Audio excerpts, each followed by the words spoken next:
Hello, everyone.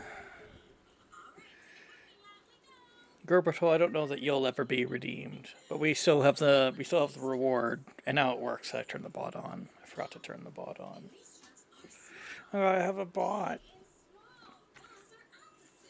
Remember when the bot was born? You remember somebody came in, some rando. I don't even think they watch the stream anymore. And they came in, they were like, "Oh, your channel rewards suck." And it's like, okay, we talked about it a bit. And it's like, yeah, we could have channel, and now we have a bot that makes quips now and again on demand. On demand, that's service. That's a service that I'm providing. Give me money. Okay. We're gonna play demos. We're playing demos. It's Steam Next Fest. Did you know? Did you know you open the Steam window and it's everywhere? So we're gonna play some demos. The first one I want to play, I've actually already played, but it's really good, so I wanna play it. I didn't know. Yeah, I know, right? I'm actually looking forward to this. Oh, hey, they updated. Maybe there'll be some things.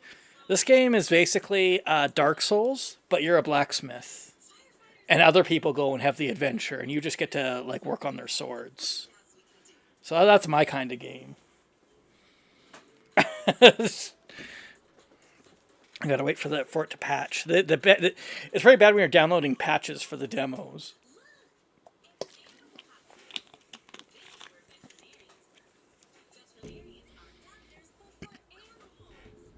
A lot of people were really mad about the Steam store redesign, and I think I get what they're trying to do. I think I get. I think I know what's going on. Okay, I have a theory. So they redid the store, and for a while, Wishlist was broken. Some reason I don't know why that broke, because all they did was change the layout to make it more like a mobile layout. Hold on, let me see if I can actually like show it without like, yeah. Well, this is a demo we'll play later. So you see, you got all this empty space now on the sides, right? What kind of screen can you think of that would just necessitate that you need a bunch of empty space on the side, right?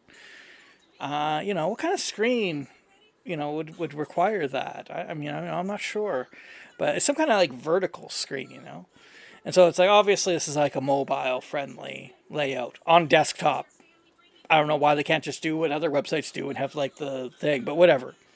So all the store pages look like this now. They have a bunch of crap on the side, a bunch of wasted space, whatever, right? Is this demo relevant to you? In library. Yeah. Okay. So anyways, my theory, I have a theory. My theory is that Valve is going to get into the mobile games market. You're going to see a bunch of free to play trash on this front store page. I don't know. I don't know how long it's going to take them, because it is a bit hard to get a third party app loader on phones. Like, how do you get outside the Play Store, right? They got to like make a deal with Samsung or Apple or somebody to get their loader on there. Because a lot of times you can't bypass that. You have to, like it's pretty controlled. The companies don't want to give up that monopoly. Like, oh, you want to put your marketplace on? Well, sorry, it's but they do have a Steam app, right? I've used it. I have the Steam app. So I think they're trying to do something there. They just got to work out how to become like a third party app loader. And you're gonna see a bunch of free to play mobile trash on the store. That's my theory. That's why I think that they did this. They're prepping us. They're prepping everybody.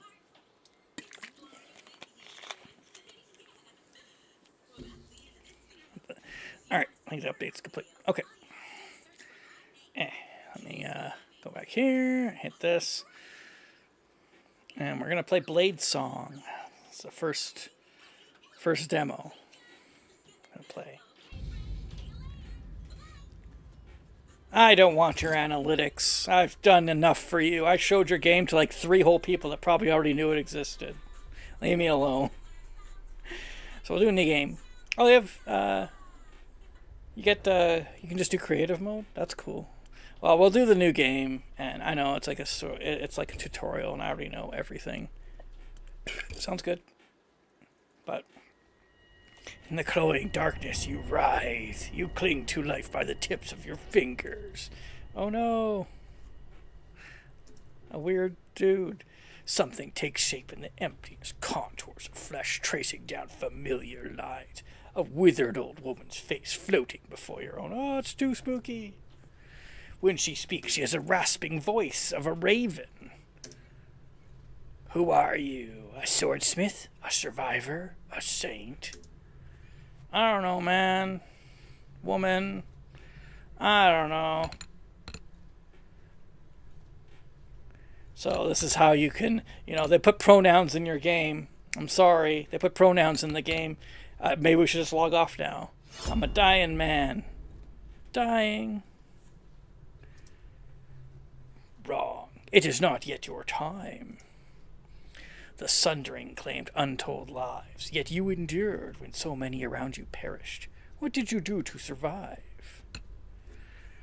Let's see here. I joined a band of sellswords. I built a settlement. +3 diplomacy, +3 toughness, +3 knowledge, +3 finesse. I'll be a slave. I was too useful to kill. I was traded back and forth as a prize between warlords who kept me chained to a forge. When I saw my chance, I escaped. A cold hand touches your brow. Water cools your burning throat. You kept something through all your hardships. If you turn a digger straight down and drop explosive in front of butt, what happens? A keepsake for a better time. What was it? Old world spirit. Just get drunk. Optimization. Story focused. Grants unique family heirloom. Creative playstyle. Bundle of legend pigments. I'll do that. Fire is burning itself out, leaving you a damp shadow of your old self. You claw blindly in the darkness until more water is tipped down your throat. What do you believe in now the voices have abandoned this world? I'm a nihilist. I'm just gonna be a nihilist. I believe in nothing. These men are nihilists, Donnie. They're cowards. You see things more clearly than most. That will help you play your role in things, but even so, your every breath defies the void you claim to embrace, does it not? Hey, don't be that way. Don't question my views. I'll leave you with one final question, and I don't expect an answer. Okay. What will fill the silence the voices left behind? As the old woman's face retreats into inky blackness, sparks flicker to life behind her, one by one, a field of stars burning with sickly pale light. Nothing trouble. I don't even believe in you. You're not real. It's like, oh, by the way, thank you for water. Thank you for water and nursing me back to health. But I don't believe in you. You're fake. Like seeds taking root, they twist and expand, their tendrils branching and burrowing through the darkness until they've strangled it with light. Whoa. Now wake, Smith. You still have a part to play in humanity's final act. Well, that's not ominous at all. A new day has dawned. Whoa.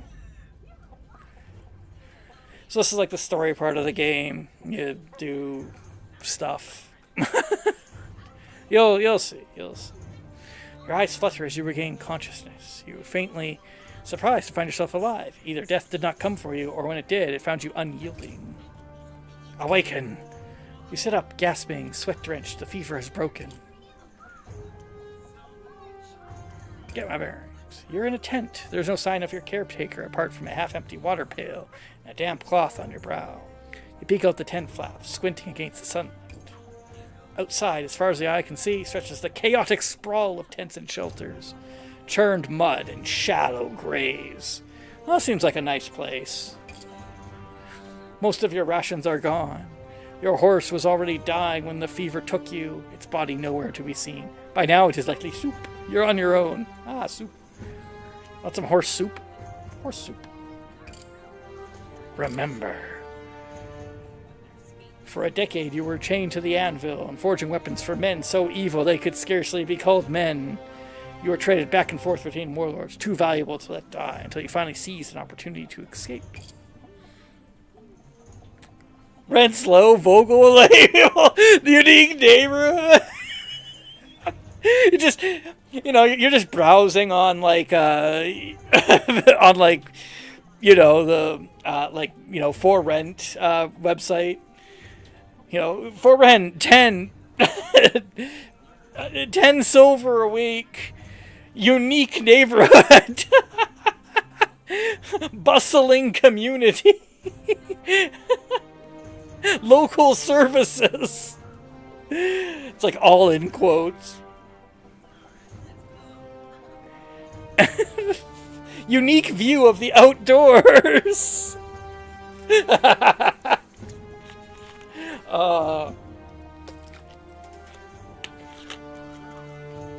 was a long journey to Erin Keep. Through dust and despair, your last memories are of sliding from your dying horse, your numb legs tracking furrows in the mud as someone dragged you to shelter. But who? Outside the tent, there is a crude old forge, complete with an anvil. Did you call here in a daze? Or did your mysterious caretaker bring you here? Either way, the anvil gives you a feeling of home. Assess the forge's condition. Seems to have been abandoned for some time, lacking anyone with skill to work it. But it won't require much effort to get running again, should you need to make a living out here. Hopefully it won't come to that. First you should head to the gates and try to secure entry to Erin Keep. That's why you came after all. Thank you for teaching the demo. Just follow the tutorial. Yeah, so you do the thing. You have like jobs that you get through here, right? So, okay, what's this guy want? Your first customer is a gaunt man in a tattered cloak. Unique business opportunity. He approaches you, noticing the anvil inside your tent. Owen, you a blacksmith? Can you make me a sword? I've got coin for it. Just make sure it's good and long. I don't like my enemies to be in hugging distance, if you get my meaning. Okay. So, I'm gonna go in here. We got a forge. Wow. You can rotate the anvil and give yourself vertigo. Flexible work hours. Commissioners available. Within walking distance of Erin Keep. Use the tutorial for... And the bar revisit him. Yeah. Okay. So yeah, you gotta make it to work. You gotta make them to spec. So like this guy wants like the length to be like around here. Right now it's here. All right. So it's gonna tell you how to do stuff.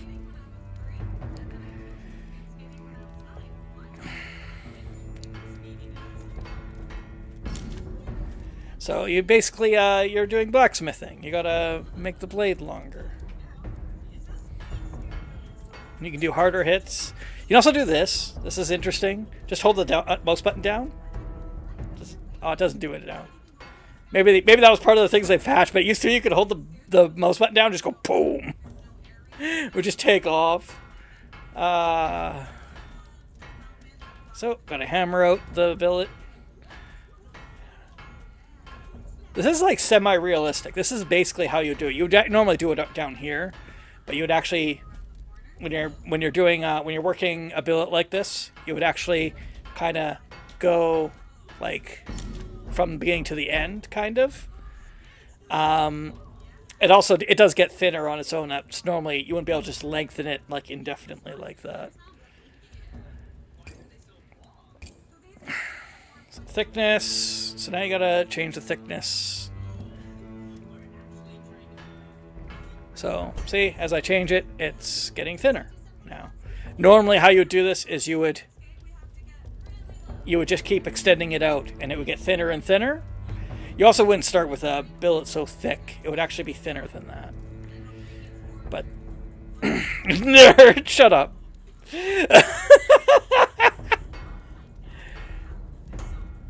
I've used a forge before, okay? Let me have this. So can we see the thickness? Where do we see that?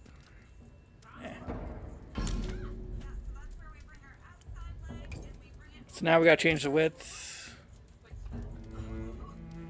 My cousin used to cold forge things. I don't know what that means. He's a vet tech. Yeah.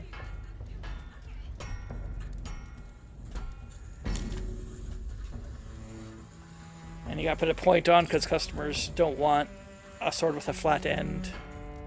For some reason. There we go. Cross section, yeah. Low temp forging. Ah, okay. The forge I used was one my friend had set up. Oh, he works with. Okay, I understand that part. That he's a. Yeah, I know what a vet tech is. I just. How's that related to him? You doing forging, huh? Never mind. Does he like forge like name tags? It's like, oh, you want your cat to be called like, Thor Spitter? Okay, I'll be back. I gotta go stamp the name tag in my forge. And he gets a die and then and then creates the name tag, stamping it.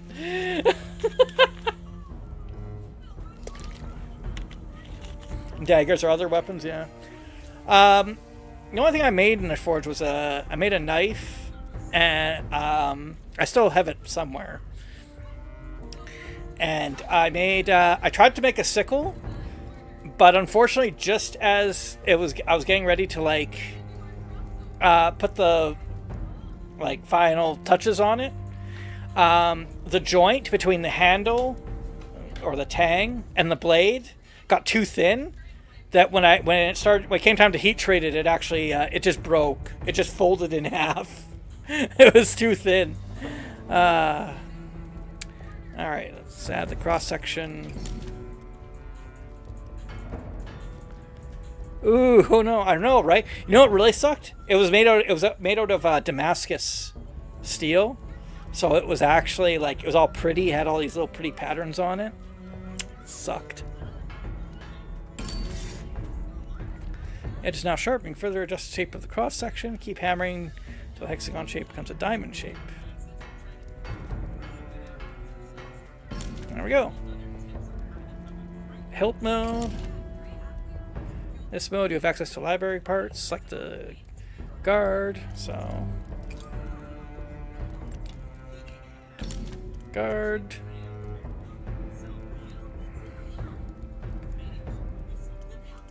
Oh no, I'm using resources. Oh, two-handed. Okay, hold on.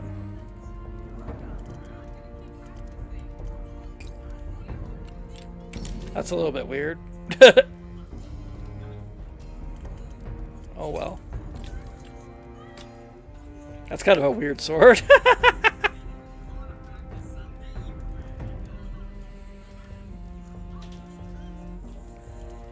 Oh, whoops.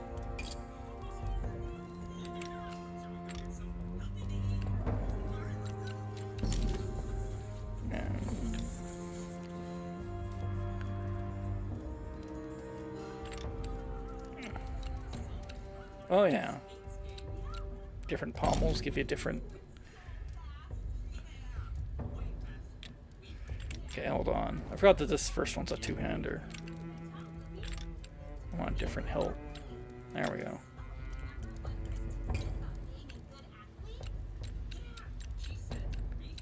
No. You know what? I'll just make the hilt all pommels. Alright, here we're gonna do that, and then we'll get the most obnoxious big one. There we go. I'm sure that's nice. Alright. Press X to flip the hammer. Replace the hilt with a jet. Make it fly. Well, it's just a missile then. Let's see.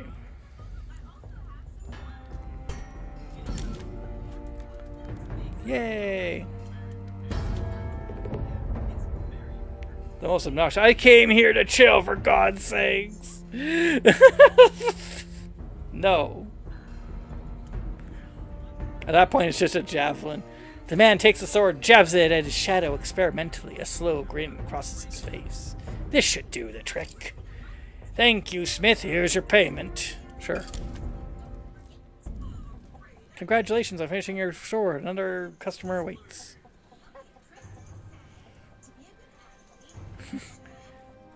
Isn't that a type of missile or rocket? It's a thrown weapon. Now what's Landon want? Word is already spreading around the camp about the new Smith. Your next customer is a wary-looking man with a bald pate, his hollow eyes darting back and forth. Yes, that's the joke. Sorry, didn't you hear? Comedy is banned, okay? Comedy is banned. There'll be no joking.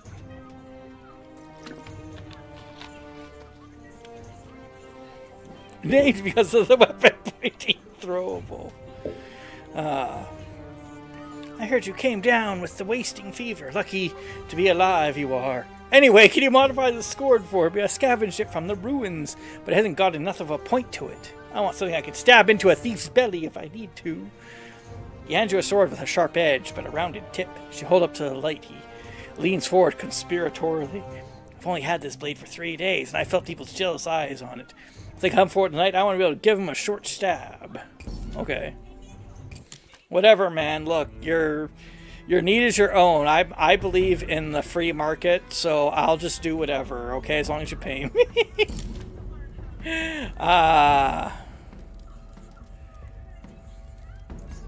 Yeah, okay, we'll make his sword like that. Da, da, da. There we go.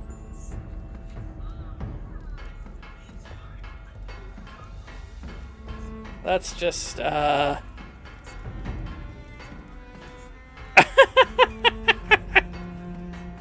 Here you go, buddy.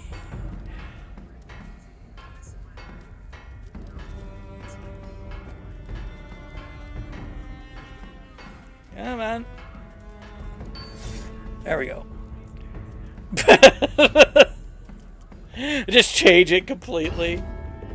The man takes the sword and tests the point, smiling at the bead of blood that wells at his fingertip. Then he stows it away, glancing around the camp as he does so. Folks out here will take everything from you if we ain't vigilant. Keep an eye out, Smith. He scurries away, his back hunched as though against a non-existent downpour. There was a bomb named Big Boy, although big boys aren't easy to throw. It's... Okay, yeah, but that was designed to be dropped, not thrown. So there... I got a scrap item. Yay. Ooh, I'll salvage it. There. Oh, gotta end the day now. I have no more action points. Dropping is throwing downward, isn't it? No. Because when you throw something, you are applying the force using your, muscles or whatever. But when you drop something, gravity is applying the force. So you see, it's different. Yeah, I'm done with this day. Yay, I made $35. That just means you're being efficient. Oh, now we can go to the outer gate. Wow, what a nice place. Gravity is still applying a force with throwing. Well, yeah, but... muscles or whatever it is you call those things. That's right. I can confirm I was the bomb. That's fair.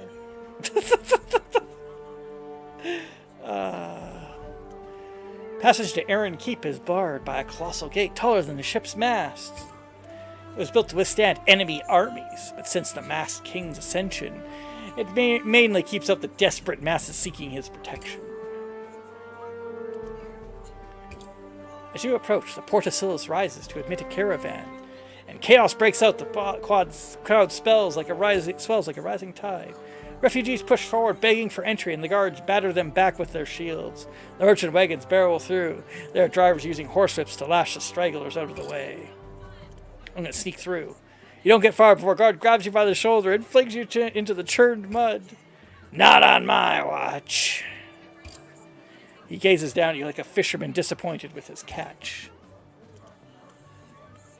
I have coin if you could just stat a guide.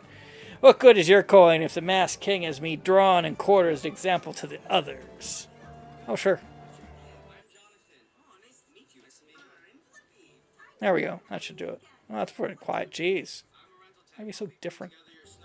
There we go. That should do it.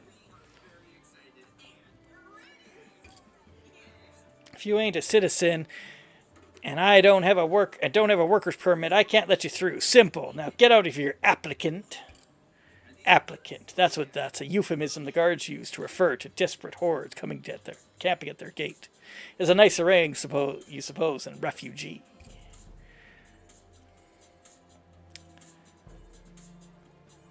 Please, I've traveled a long way and barely. I'm gonna try like begging. Everyone's got the same old sob story. I've heard that 5 times today, and I only put my armor on half an hour ago. Oh, see, these guards are so grizzled.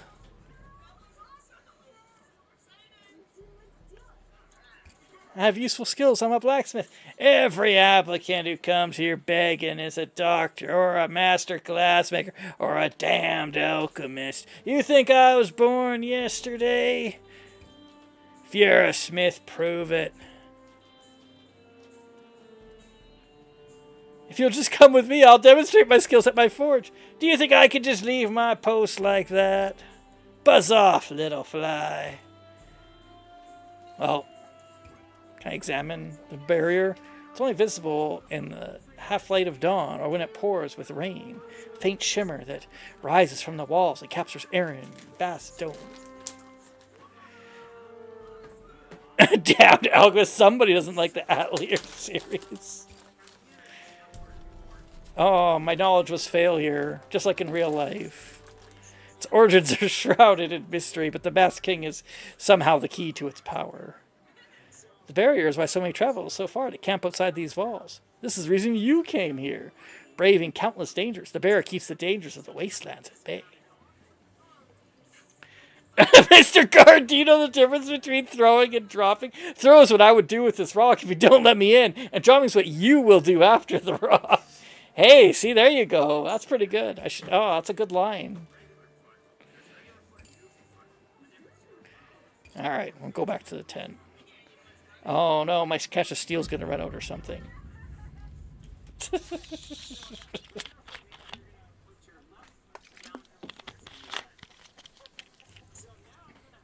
That's called charisma. Everybody knows charisma's a dump stat.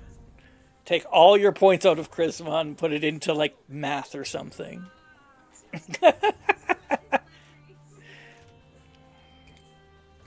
Wow, so many people. My goodness. What?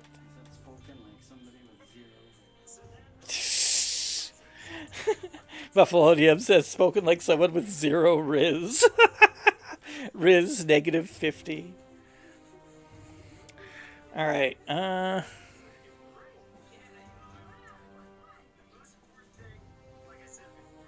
Ezekias. Let's see what Ezekias wants. Hello, Smith. Nice setup you've got here. Well, it could be better. I'll say. Things could be a lot better for everyone out here. There's a gang that comes around my tent every night, regular as clockwork. They kick and beat us, take our rations, push our faces in the mud. You'd think there'd be some solidarity out here, but, well, there ain't. I managed to hide the last of my coin from them so far, but who knows for how long. Best to spend the coin on a good sword, I reckon, so I can protect what's mine. Alright, let's make a sword for this guy. Ezekias. So he's got, like, specific things about, like, length. So I guess we'll start there. Oh no, it lost speed.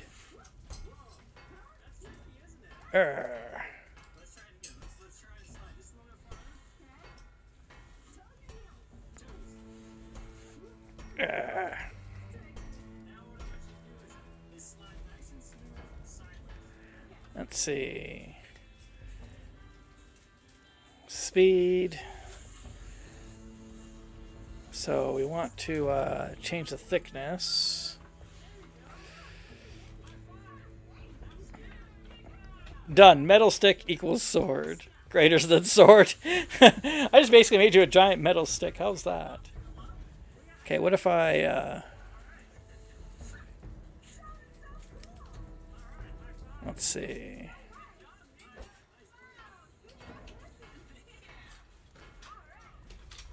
Da, da, da, da, da, da.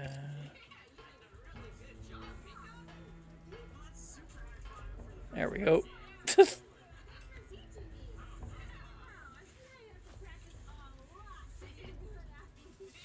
A long handle. Let's see. Here, we'll put like a huge point on it.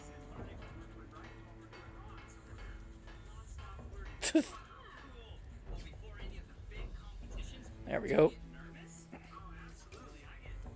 It's a Morgul blade. Gotta make it sharp.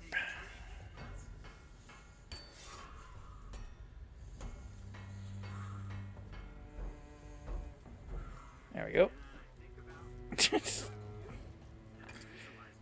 This is like what, almost a rapier at this point. Alright. Here, we'll make a really long handle. Oh.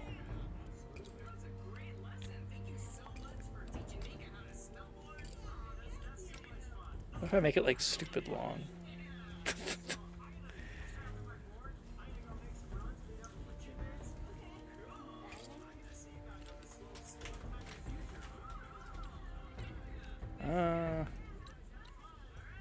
There we go. A very skinny Flashian. It's got this unnecessary bump. Why is the handle so big? Hold on, how big can I make it? Da, da, da. Not enough resources, oh no. Maybe I'll wait. I need to conserve resources. Okay. There we go.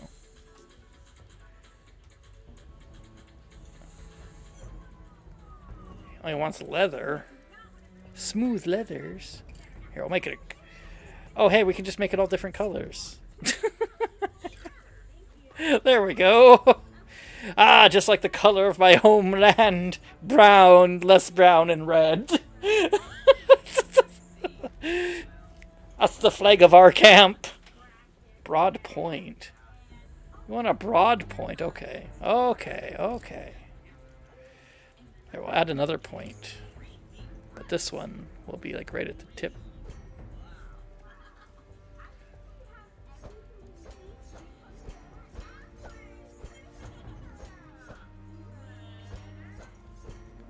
Or maybe I gotta change. Oh.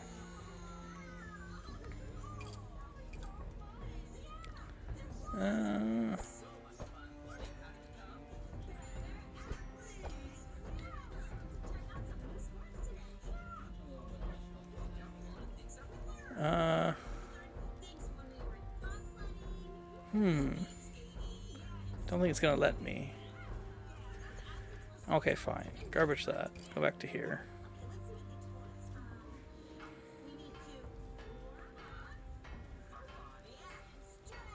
There.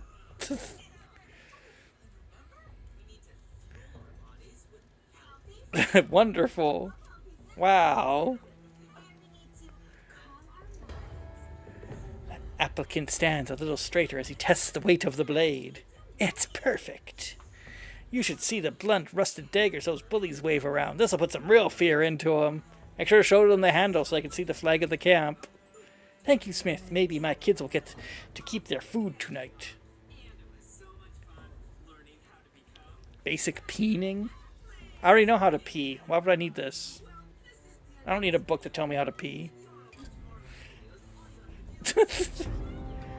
You've earned a skill point. Open the tree to spend it on improvements. Wow.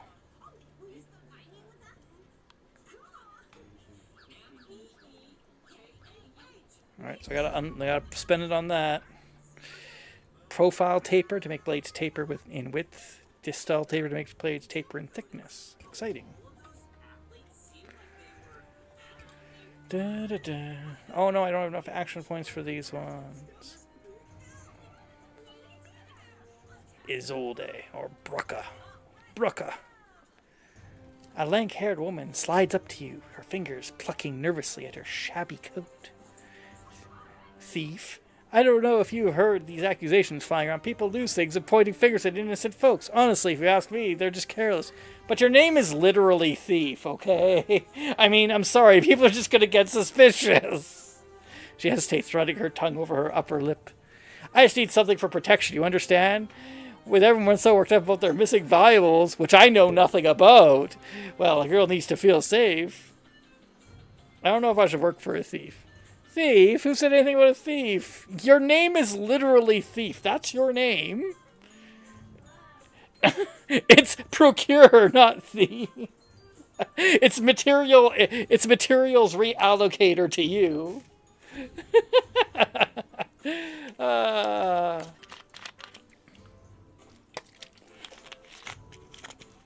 I'm not a burglar. I'm a material appropriation specialist. Thank you. Thief? Who said anything about a thief? Are you accusing me too? Me, who never did nothing wrong in all her life? Look, Smith, I got the coins. Just make me the damn sword. Okay. I guess we're gonna do it anyway. We don't care. We're just gonna make the world a worse place. I'm sure this won't come back to haunt us at all. Alright. Here, I'll make you the tiniest sword possible, okay?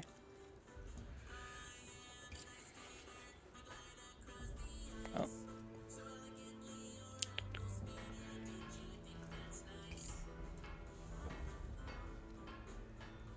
There we go.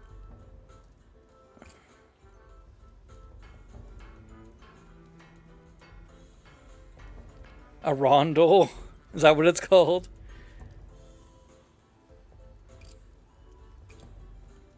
I'll put like a very tiny point at the top. Is that too small?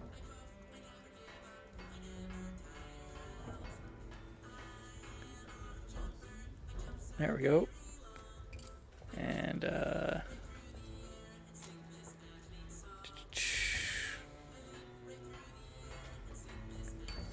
there we go. At the end of the day, as long as there's 3-4 folks in it, someone's gonna wanna you're gonna want your blade to use on the other guy. Is this helping? One-handed. Okay, so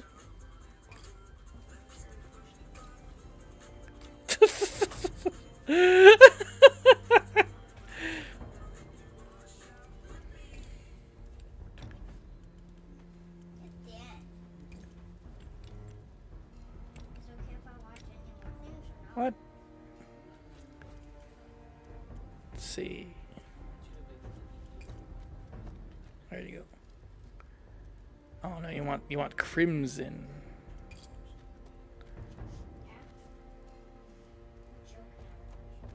How am I supposed to do 2?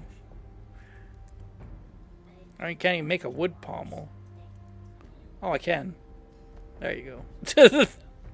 You know what? We'll make that red too. It's really sticks out.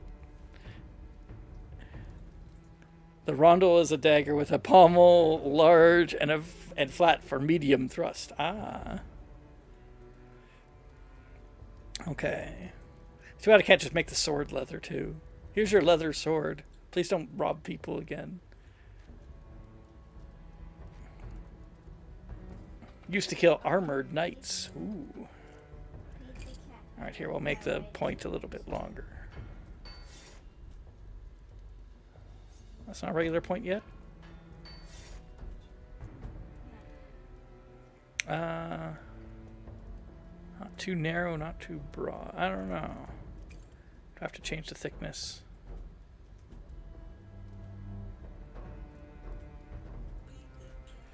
Or the cross section, I mean. I can't really make it any narrower than that.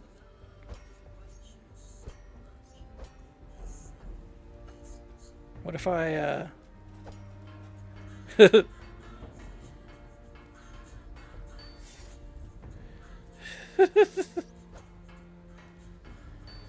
there. It's got a very, very tiny, tiny point on it.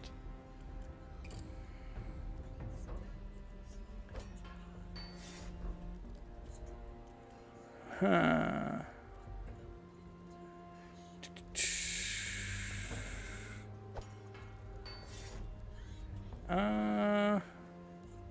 Let's try. There we go. Perfect. Another masterpiece. The sword is literally just a point. That's all it is. Do you get the point? That's this. You gotta name the sword. This one. Oh, I have to make it sharper. Wah. Okay. Fine, fine.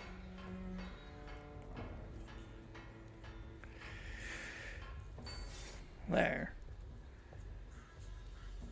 Look, Arundel is 70% this.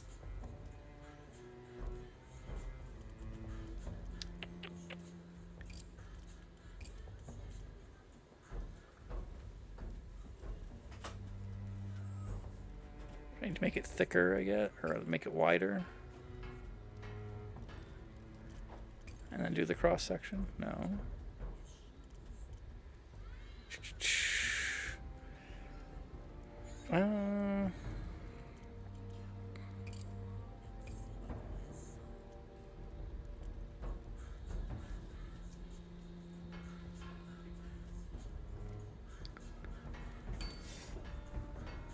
Well, there we go. There. There you go. She stows the blade up her sleeve with a practiced motion. Not too flashy, but good steel. Hopefully just showing it will be enough to keep the trouble away. People can be so unreasonable, can't they? Oh yeah, sure. I just did a job for the local ruffians. This guy hit a thief. Thieves don't need a sword. This is a mugger, I think. Well, that just means they're a material reallocation consultant. They're they're a mandatory material reallocation consultant, okay?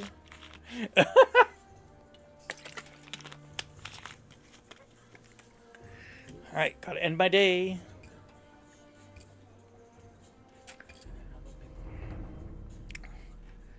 Oh my god. Okay, I gotta explore Erin Keep somehow. The camp. The camp.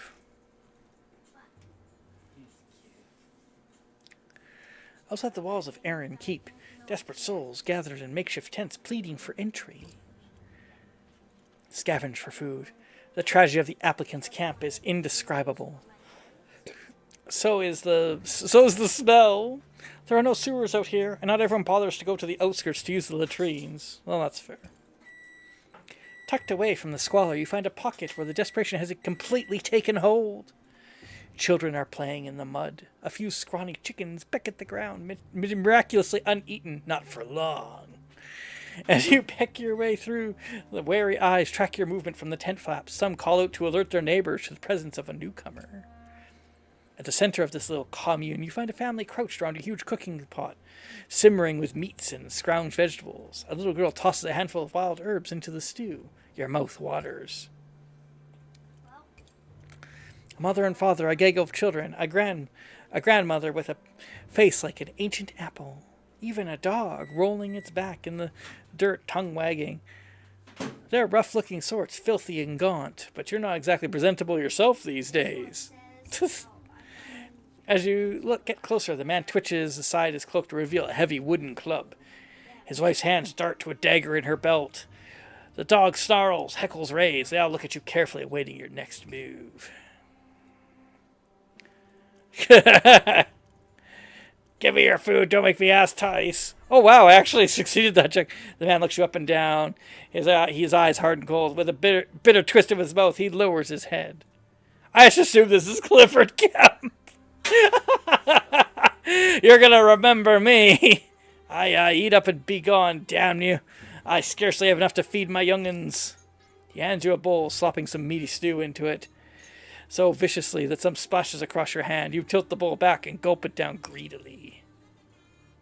Belch loudly. Now get out of here, you vulture. Me and my family are trying to eat our dinner in peace. If you come back again, I'll set Colodo on you.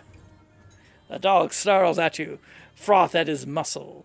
You saunter away, enjoying the weight of a hot meal in your belly.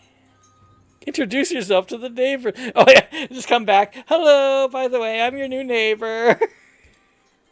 The tents near you are mostly occupied by unfriendly, suspicious folk. They spit on the ground when you approach and ward you off with threatening gestures. There is one exception, however, a young woman who actually smiles as you approach, though her eyes are haunted and hollow-set. Glad to see you're feeling better. You were on death's door for a while there. I'm sorry, have we met? Well, no, you weren't exactly conscious. I dragged you to safety after you fell off your horse. Thank you for that. No problem. The old woman did most of the work nursing you back to health. I checked in now and then, but she told me you were still recovering. Where is she anyway? I haven't seen her in days. I killed her. No. You just handed me over to some random stranger? I assumed she was a relative of yours. And it's not like I knew you any better than she did. Also, I have no idea how to treat a fever, but she seemed pretty sure she'd get you back on your feet. And she was right. Must have just been a kind-hearted old soul. Count your blessings. There aren't many of those in this camp. The what? Do you have any food? I wish. The rats have gotten wise to my traps. Shame, since there's good eating on a rat. Named Chev, short for Shavannah. But only my mother calls me that, and she's been dead for 10 years. She's painfully thin and covered in grime, much like everyone else in the camp. She's the first person you've seen smile, though. The constant moving scene makes it feel like you're on a boat. It does, doesn't it? The camera's just going back and forth. What if I get seasick? What do you imagine goes on in Erin Keep? I'm starting to forget what civilization used to look like.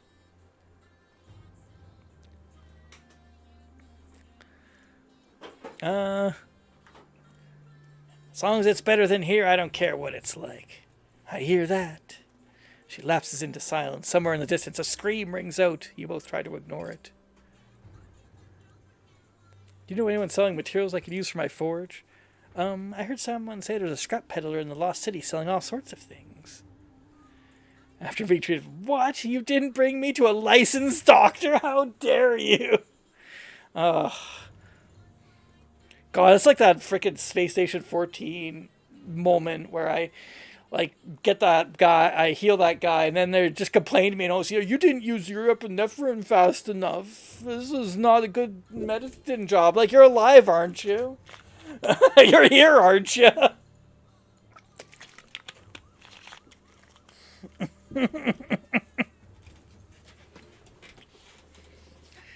Be careful if you go to the Lost City, though. That place gives me the shivers. Bye. Before you can leave, Chev grabs your arm. There's a wild desperation in her eyes. I've been stuck out here for weeks, and not everyone in the camp is as friendly as you. Not sure how much longer I can last. Can you do me a favor? If you get into the Erin Keep before me, find a fellow named Lucas Boriona. He's my uncle. If he knew I was out here, he'd help me, I'm sure of it. Of course, if I see him, I'll let him know you're here. Thanks. She rubs her eyes. Look at me getting my hopes up. Lucas Boriona. Remember that name. Sorry if I give you the collateral effect of being alive. yeah. I'm sorry if my terrible my terrible medicing made you alive. I can fix that for you right now if you want. Clonk.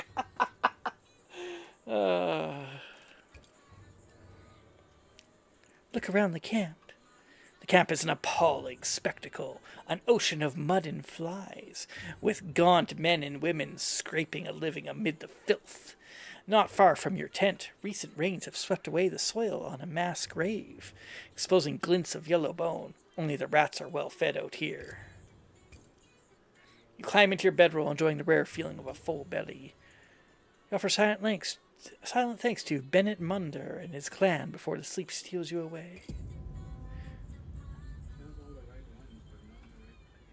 A few hours past midnight, you are awoken by a soft, silken hiss. A blade slices through the fabric of your tent. The fire falls away to reveal a pair of gleaming eyes, a crescent yellow teeth, a gaunt figure with a knife in his hand. He steps carefully into your tent, apparently thinking you asleep. Behind him are the dim shapes of other men. Each night you bury your tools and your coin in a new location.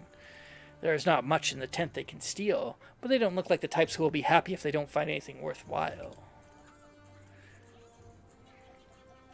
I'm just going to feign sleep. You keep your breathing steady, your eyelids cracked barely open. The intruders keep closer, knives extended. Behind him, his companions whisper impatiently. You hear a sword near your bed wall, hidden in a bundle of rags. Perhaps you can reach it before the knife finds your neck. Continue to feign sleep. 3 more men step into your tent. All 4 are rail-thin and desperate. They begin rummaging through your meager possessions while you lie still and silent. But they don't have any luck. Every night you bury your tools and coin in a new location. Continue to feign sleep. Sick of searching, the leader of the gang prods you with his foot. Wake up, sleepyhead. Where's your stuff? Tell us or I cut your throat.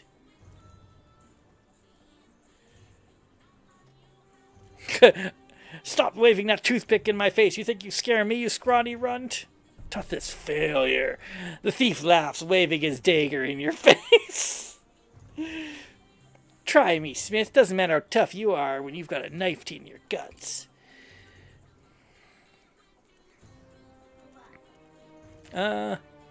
Wait, I can offer you something much more valuable. The thief pauses, eyeing you uncertainly. What'd you mean? Just give me a few days and I can equip you with a much more fearsome blade than that rusty butter knife. Oh, here we go. Let's get involved in the arm race. The man strokes his chin, his eyes gleaming with imagined power. Here's a counteroffer. We steal your stuff anyway, and then you make us a sword, or we kill ya. I would be so dead.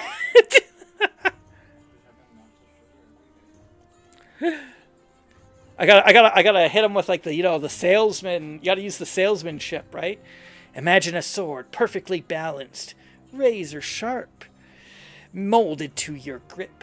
Once it's in your hand, you will be king of this camp. Alright, I like the sound of that. King, huh? You got yourself a deal. Start making me this blade. If I'm not happy with it, I'll cut your throat from ear to ear. I managed to deter the thieves by offering to equip their leader with a new sword. I have a few days' grace in which to forge the blade. Or perhaps I could use this time to find a way to protect myself from him. The thieves melt away into the night, leaving you alone in your sliced-open tent. That'll require a few hours stitching to repair, but you're too tired to attempt it now. You manage to find a few hours of fitful sleep before dawn breaks.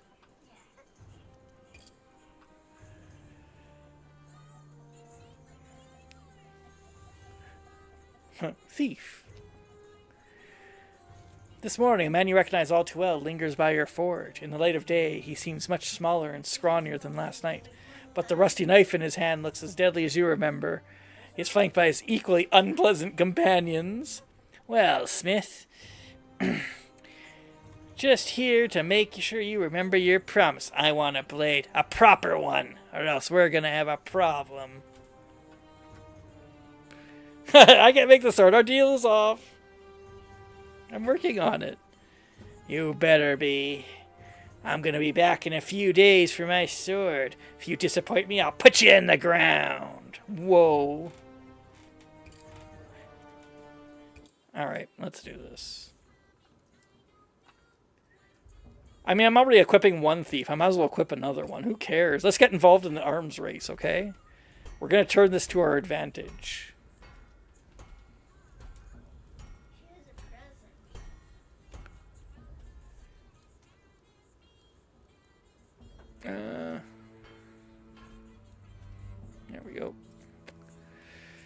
Da, da, da, da, da.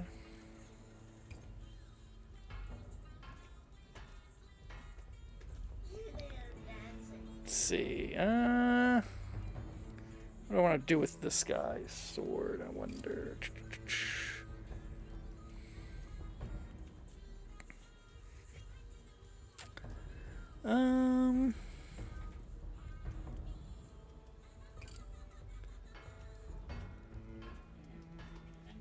There we go.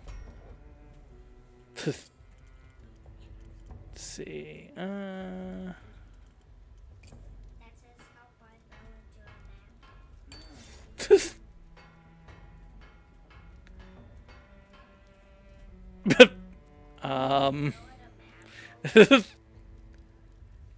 That's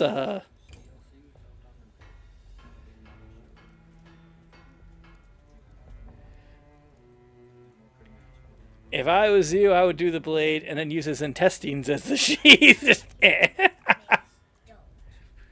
Whoa. Now, see, now this is more like a javelin.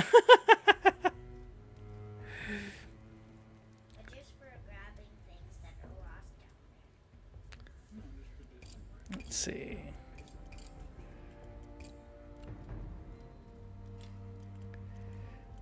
Let's use a different hilt. Ooh, we could use a cross guard. Fancy.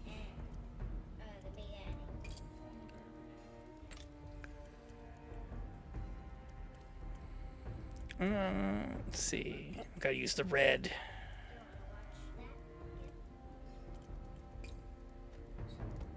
There. Wow, fancy. This is a stabbing sword. It's not sharp. Not sharp.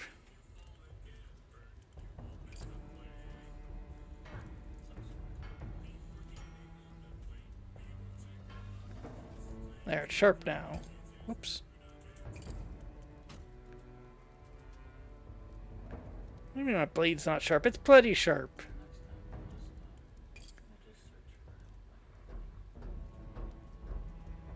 Is this,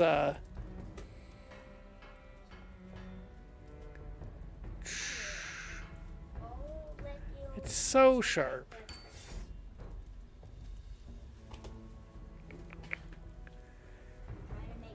Current 0.5.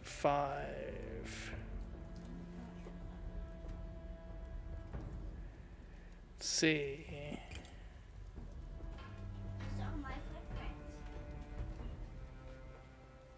Oh.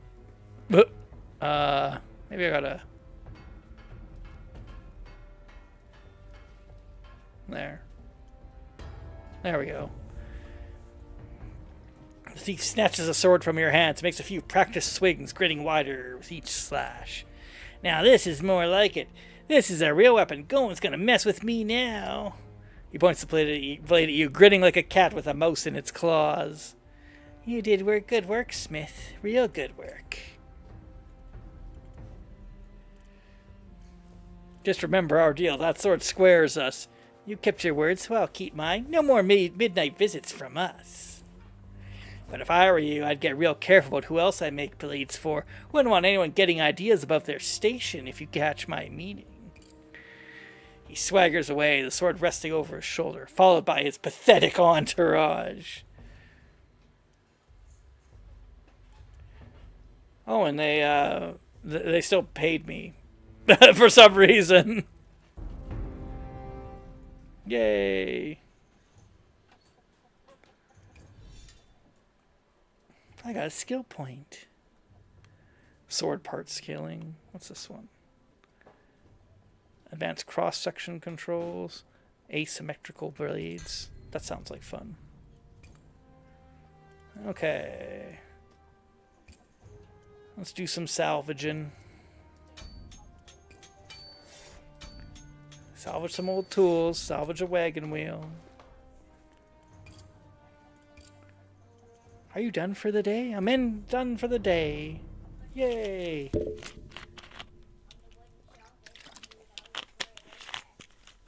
Well, you gotta go. See you later. Okay, see you later. Thanks for hanging out. the Lost City. The Lost City.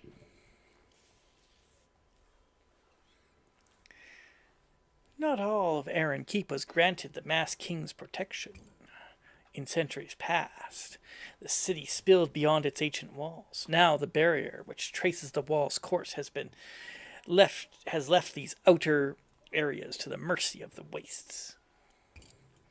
Nicknamed the Lost City, these crumbling districts have been picked over by countless looters, but rumors persist that there is worthwhile treasure to be found amongst the rubble. As night draws closer, the shadows of the Lost City come alive. Hidden eyes watch from high places. You scurry through the ruins, feeling as small and vulnerable as an insect. Fortunately, the scrap peddler is easy to find. He warms his hands over a blazing fire in an empty market square, accompanied by a sad-looking mule pulling a cart full of junk. He's an off-putting sight. Most of his face is bandaged, but the exposed areas are a mess of festering sores and flaking skin. You dread to think of what the bandages are hiding. Not contagious, not contagious. The scrap peddler points at himself as he shouts. One yellow eye peers madly at you through the gauze. What kind of malady affects you?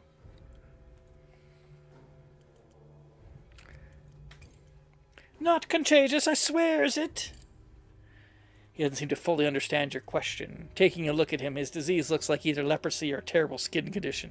Either way, it's best not to get too close. I have many things. I find them in dark places. I sell to you.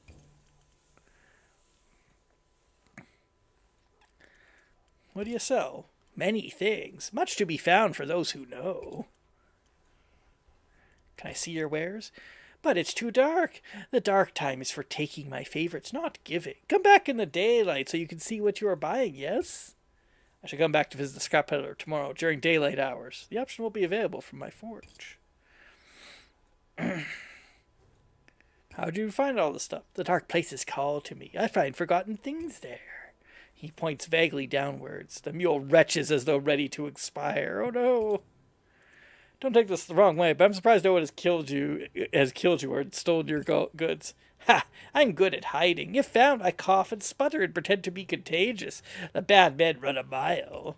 But I'm actually not contagious. I swears it. Goodbye. Partners forever and always, yes? His rotten grin sends a shiver down your spine. Whoa. Scrap peddler is now a available vendor in your forge. Search the ruins. The Lost City has been endlessly picked over by scavengers. Your hopes of finding something are slim, but irresistible. Shards and rubble crunch underfoot as you trudge down empty streets. Sure enough, one by one, the half-collapsed shells of empty houses prove to offer nothing of value.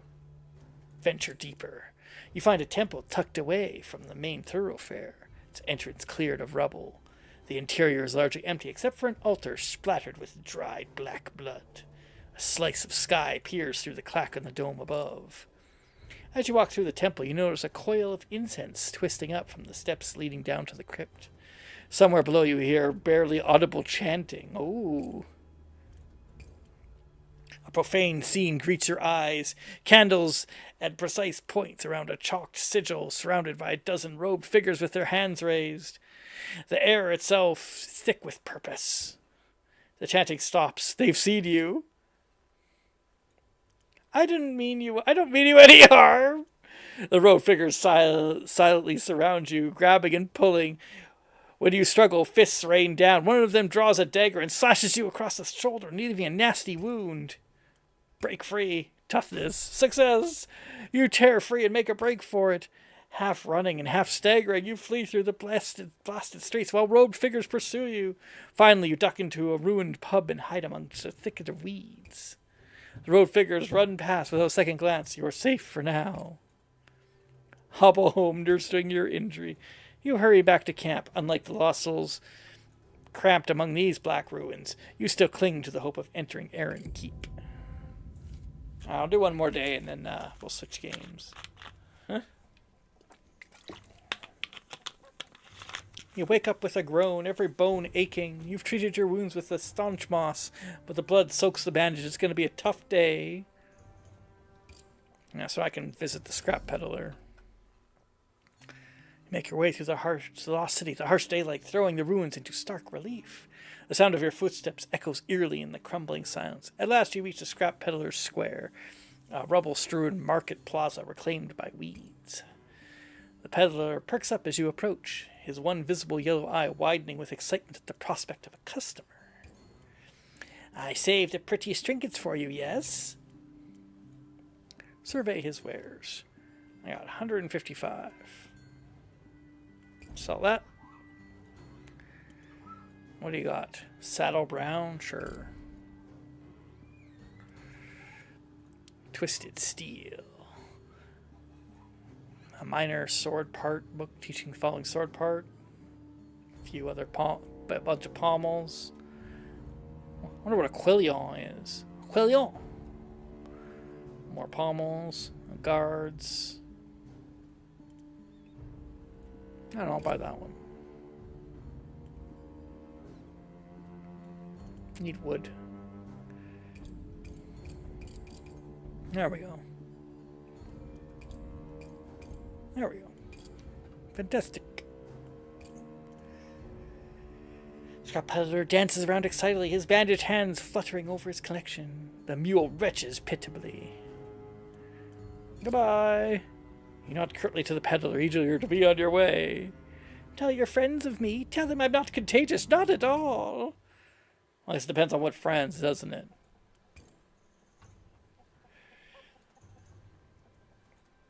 Let's see.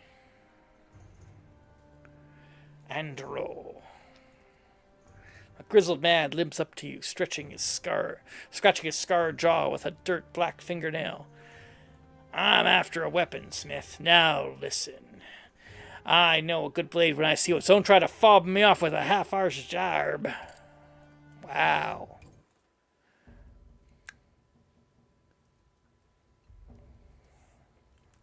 So this guy knows a good blade when he sees one. So we're not going to be able to trick him. We're not going to be able to give him one of my specials.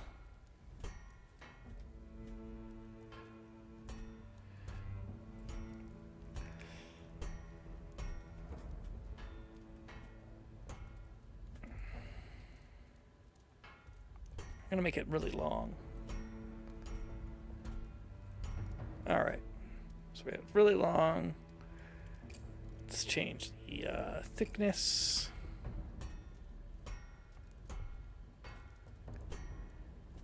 Let's see.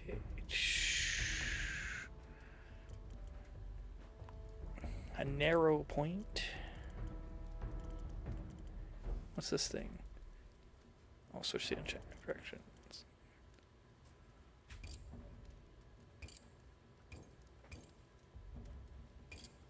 Okay. So what we'll do is maybe we'll change thickness again. We'll do this. There. Now the blade has a clear sharp side. And we can even do it on the cross section on the one side too. There.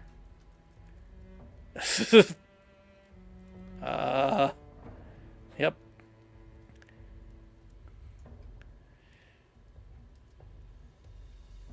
Let's see.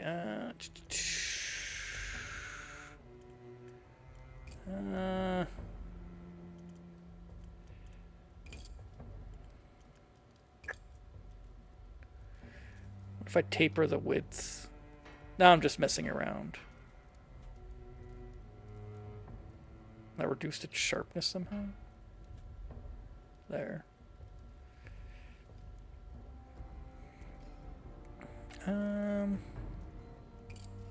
Don't know if I can do change width, but only on the tip.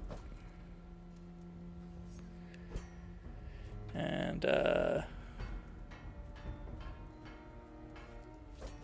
it won't let me.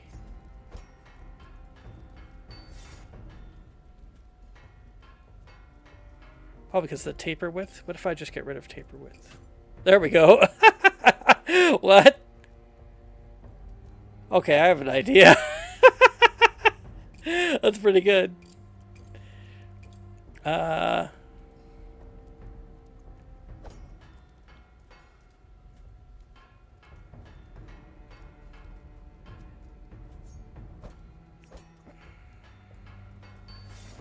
Okay, no. Go back. We're gonna do a bunch of these.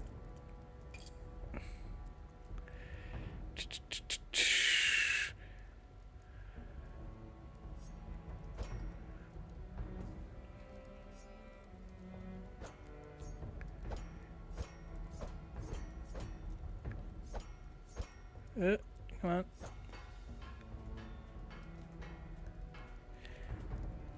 I call this one the key, the key.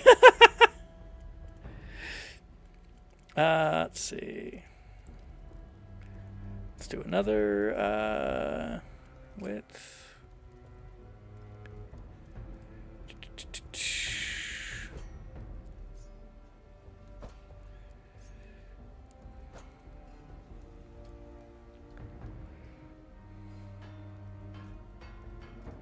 Oh, you can.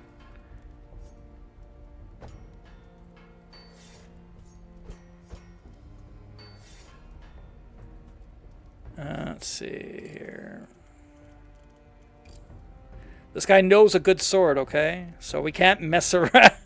We can't mess around. He's not gonna be fooled if we try to mess around on this, okay? We have to take this seriously.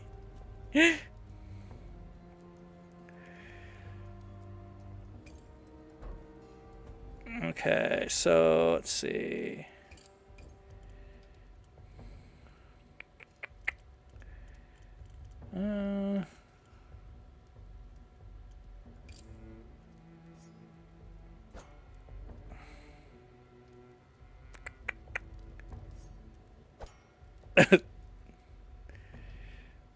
Speed. Light and has a little mass near the point. Let's see.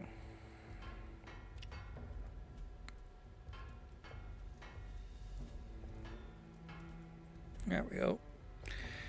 Okay, let's do point.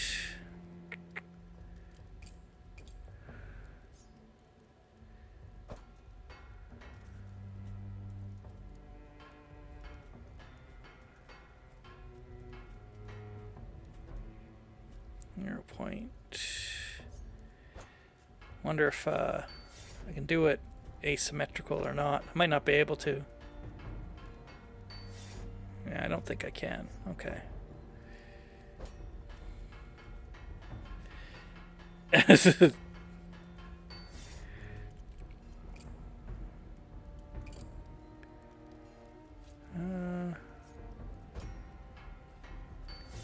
There we go.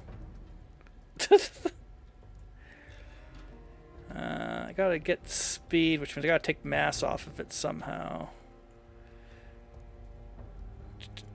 Well, you know how you can do that.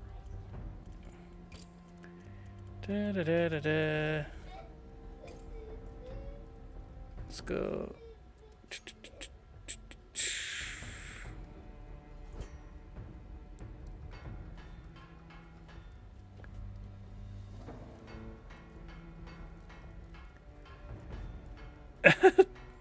This isn't working.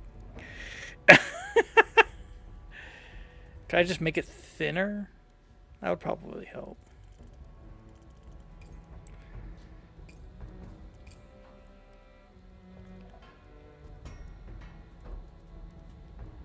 Might help. Not much.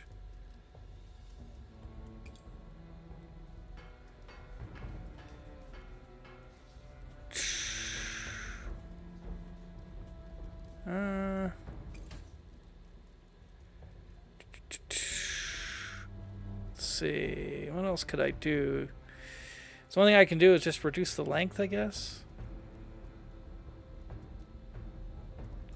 Maybe that's the only thing I can really do.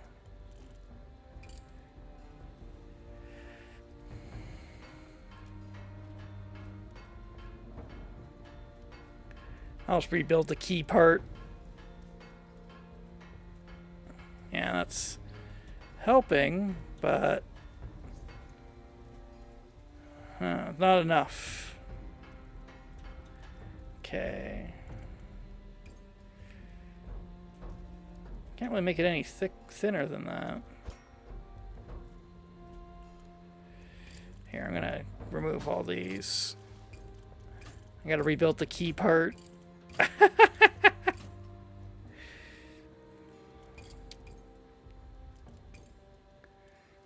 that too. Let's see. No,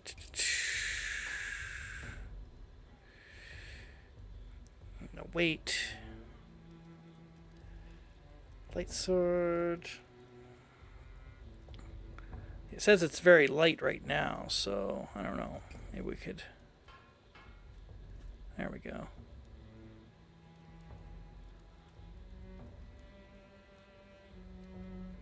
Little point. Let's see.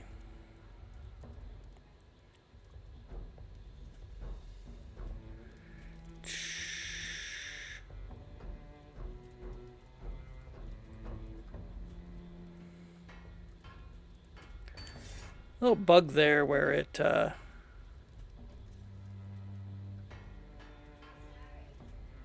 hey, Digi. Especially when Butt could just hang out the HOP. But if you want photos of the HOP, I don't know about that.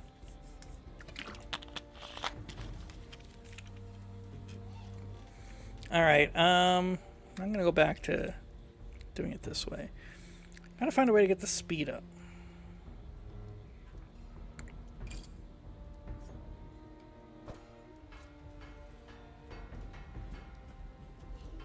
What's happening? Why is it doing this? There we go. There we go. So, did that increase the speed at all? A little bit. But it's reducing the weight.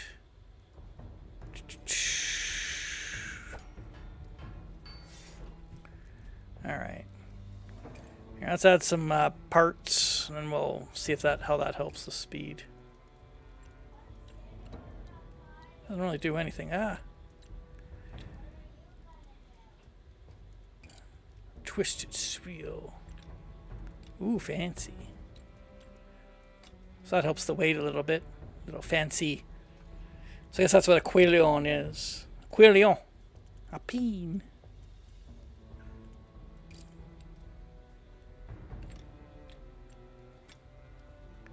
Okay.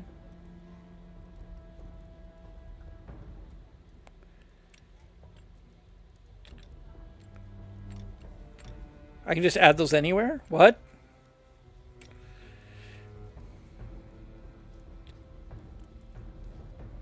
Okay, interesting.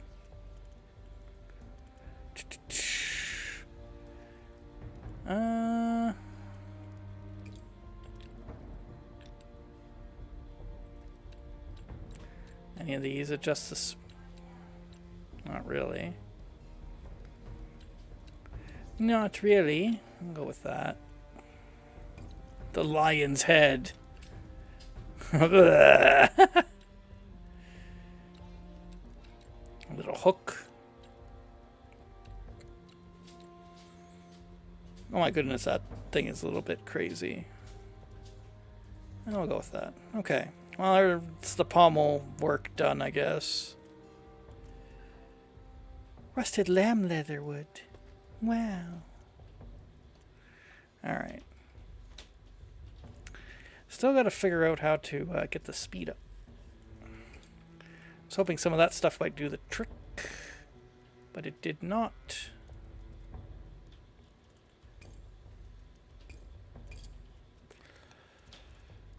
I don't think the cross section is going to help. Even if I have it on both sides. It's an annoying bug. There we go. Alright, what I want to do now... It's got... Guys, he knows a good sword, okay? We can't mess around. We can't mess around. He knows. He knows it.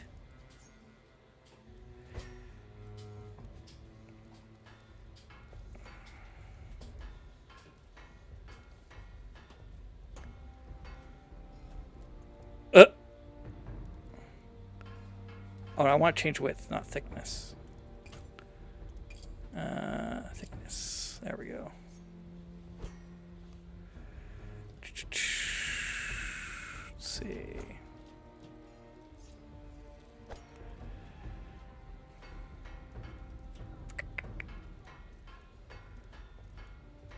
Why do I keep choosing width thickness? What's wrong with me? Get out of here. Change width. That's the one I want. That's the one I want.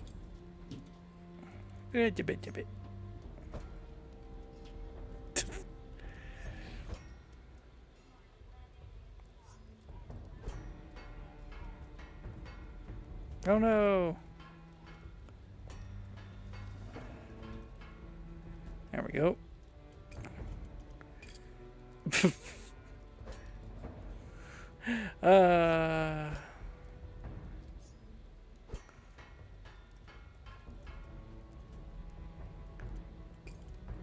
Your challenge, Sir Knight, will be to find the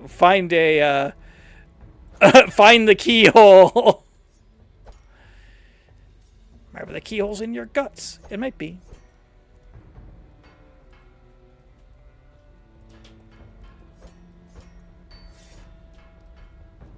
There we go.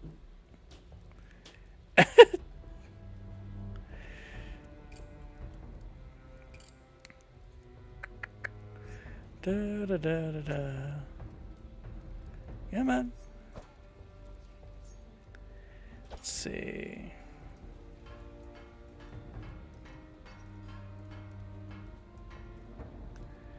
There. He knows a good sword, guys. We can't mess around.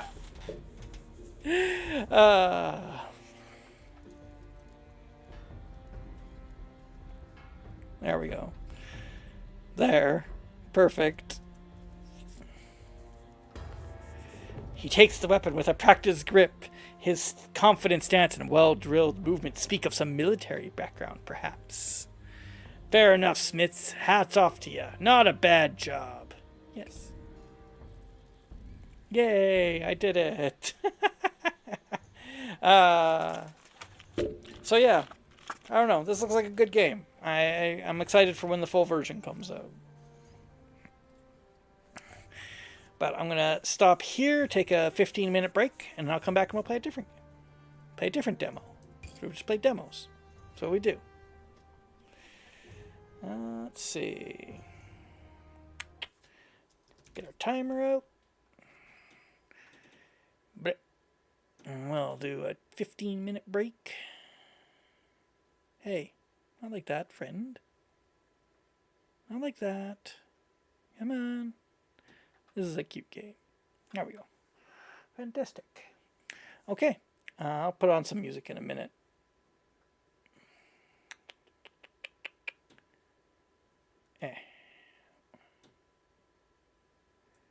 Why didn't that work? I scaled the wrong thing. Scale this one. There we go. Okay, I'll be back in a bit.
All right.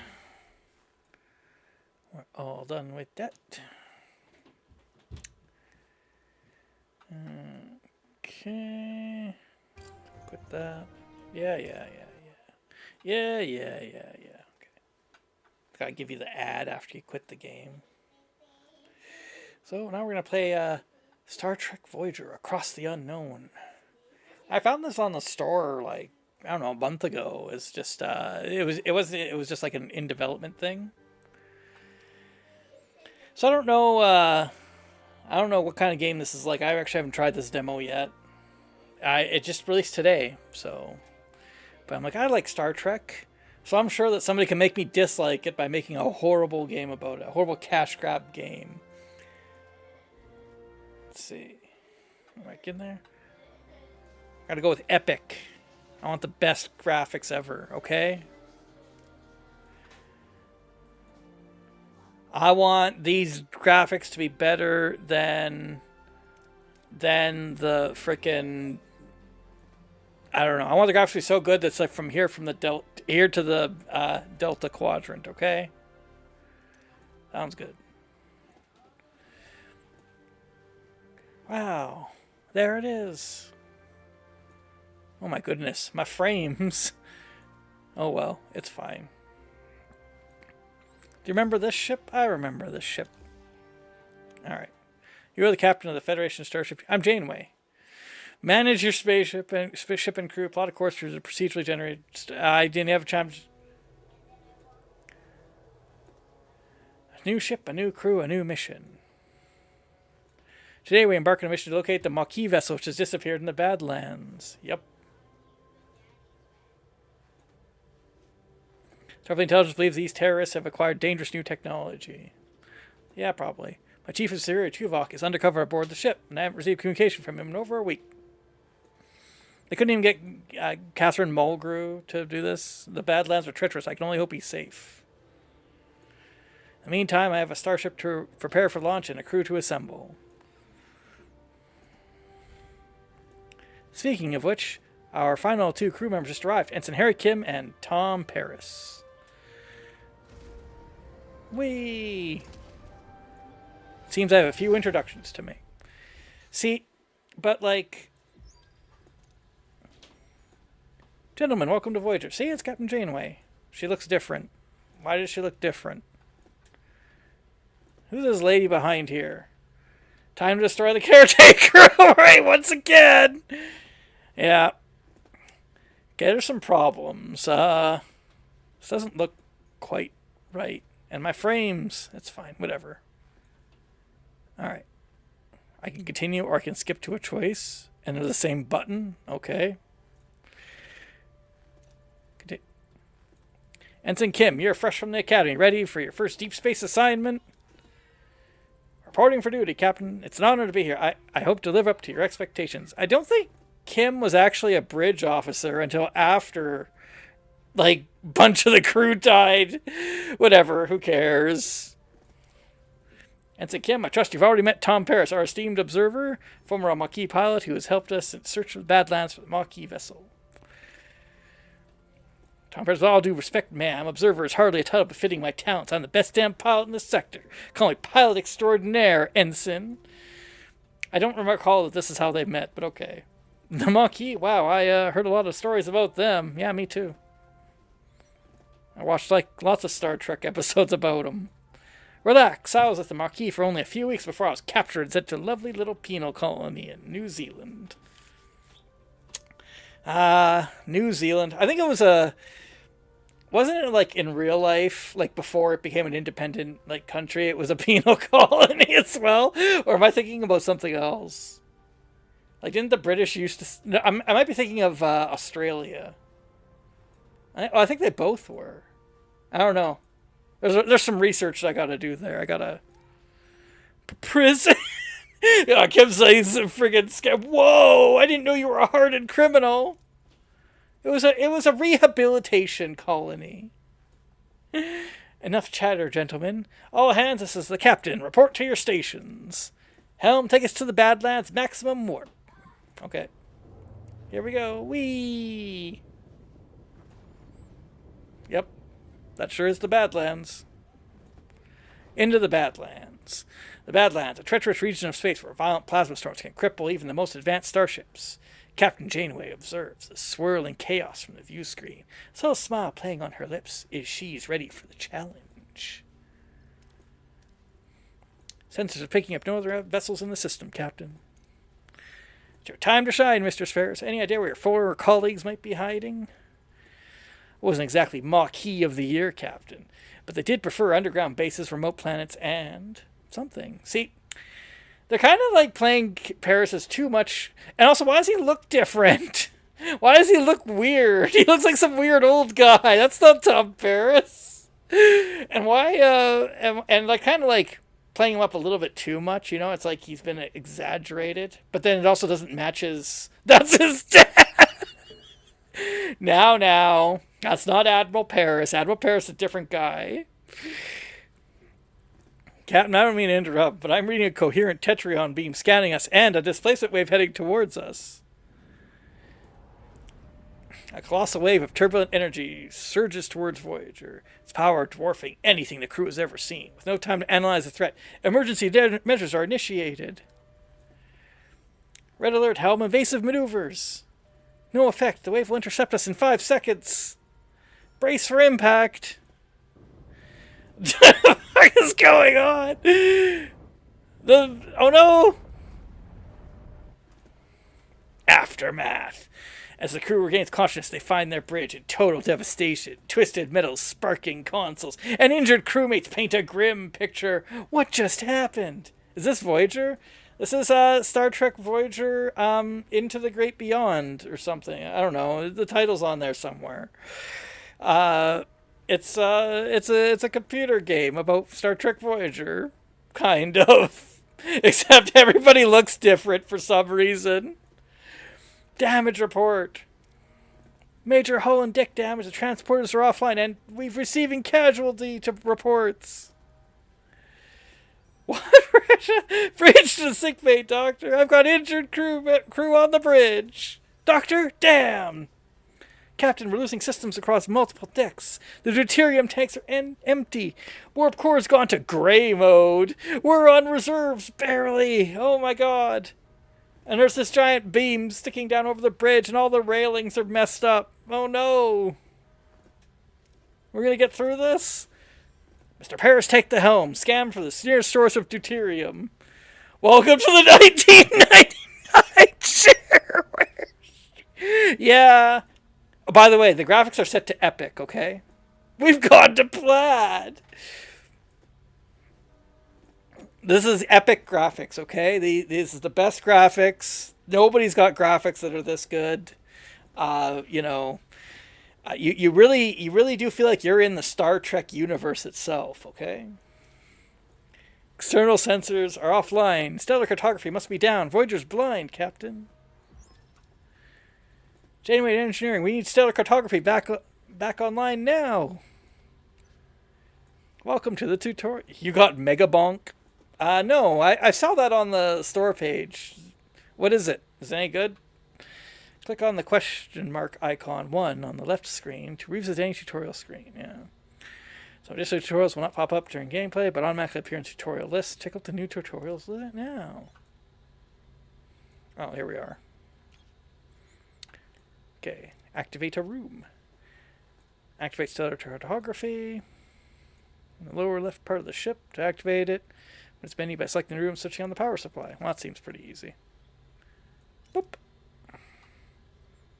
I need 3 energy and 2 people.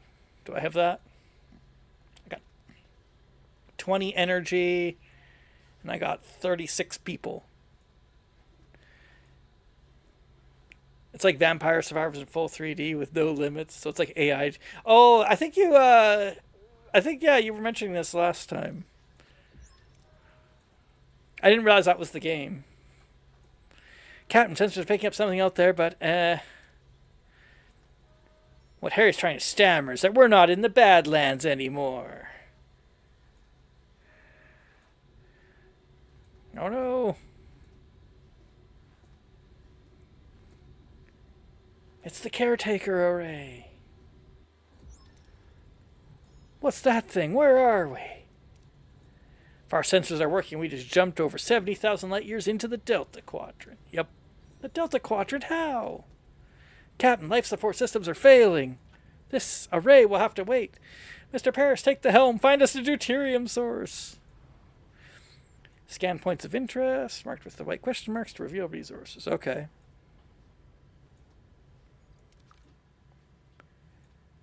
So we're in the Okampa system. Or at least if we're if this is anything like Star Trek, like the actual show, then yes, that's where we are. Let's see. Scan it. Resources. Oh, it has deuterium. Okay, great.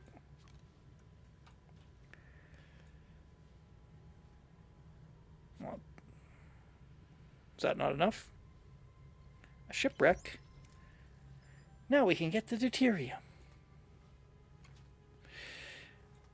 Navigate your ship. 1, by traveling to various locations. 2. Okay. When traveling, time passes in the form of cycles. Well, how long is this? We're in the sexual process. What the hell?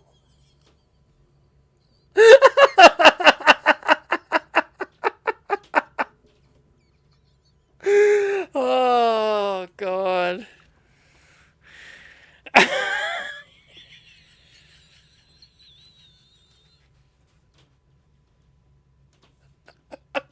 What? What? That broke me. Okay. When visiting points of interest, you can choose between different approaches with different risks and outcomes. Different. Excellent is the dark green. Good is the light green outcomes. More rewards. Average is yellow. Bad, orange, and red. Whole damage is. Hey, he was not a good guy. I mean, it's true. I'm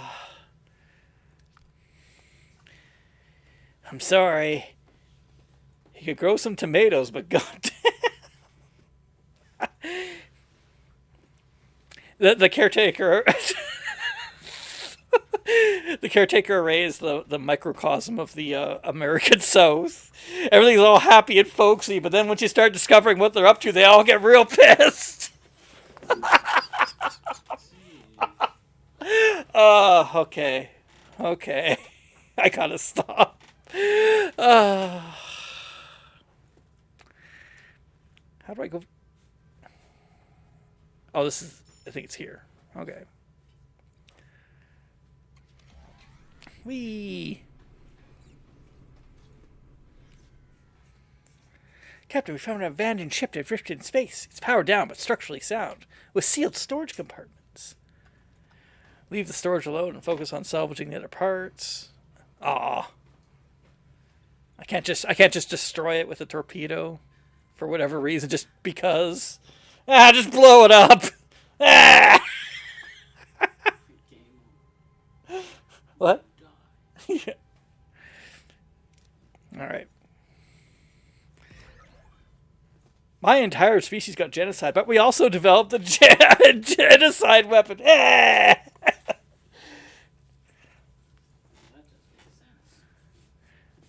Look, I was trying to fix my genocide, and then I accidentally genocided another race. But hey, I'm paying them back.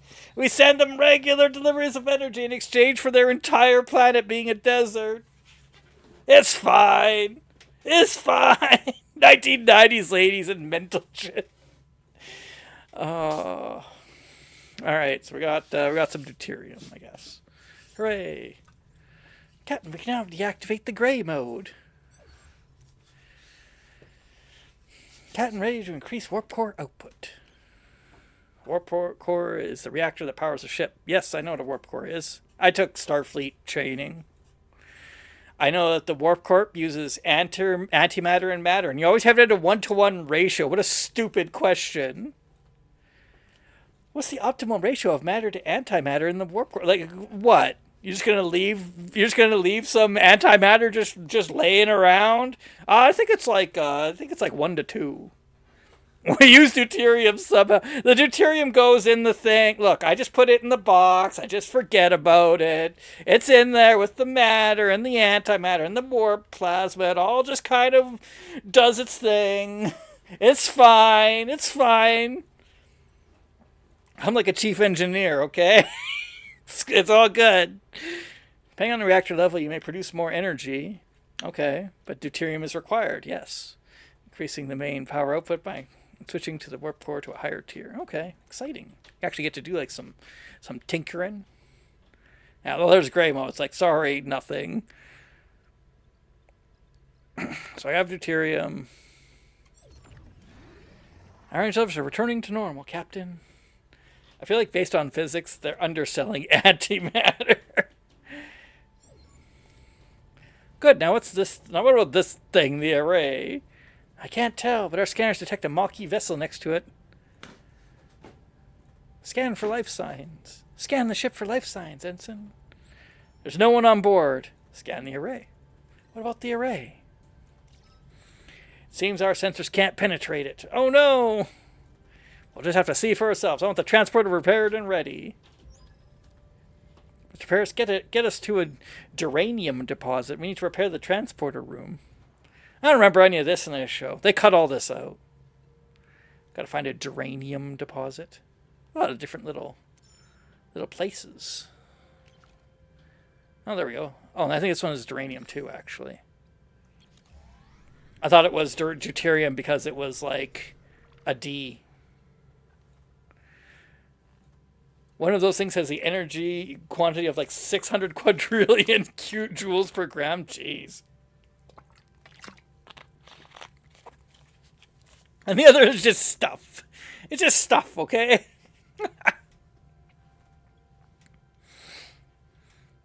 So we have the antimatter in this chamber, and the other chamber is just matter. It's like space dust, okay? We just like get a lot of dust and put it together. And then we ram them together, and then that makes energy somehow, okay? Don't ask me how it works. Apparently it needs deuterium too, for some reason. Don't worry about it.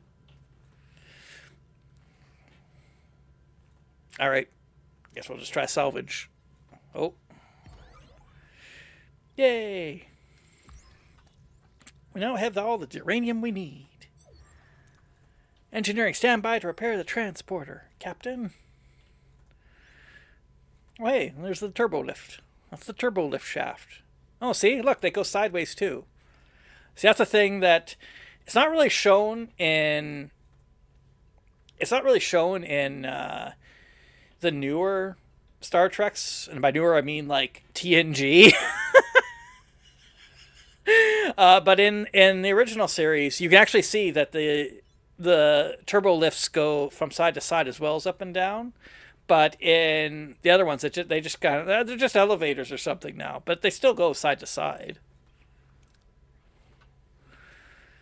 Let's see. I need a one-man's... I don't know what the circle thing is. Oh, it's out here. Cycles. Oh, it's... Okay, so no cycles. And then... Okay. Cool. Repair that, please. Thank you. Alright, so it's repairing. Transporters are back online, Captain. Oh no, all the other decks are full of rubble. Mr. Paris, set course for the array. It's time we got some answers.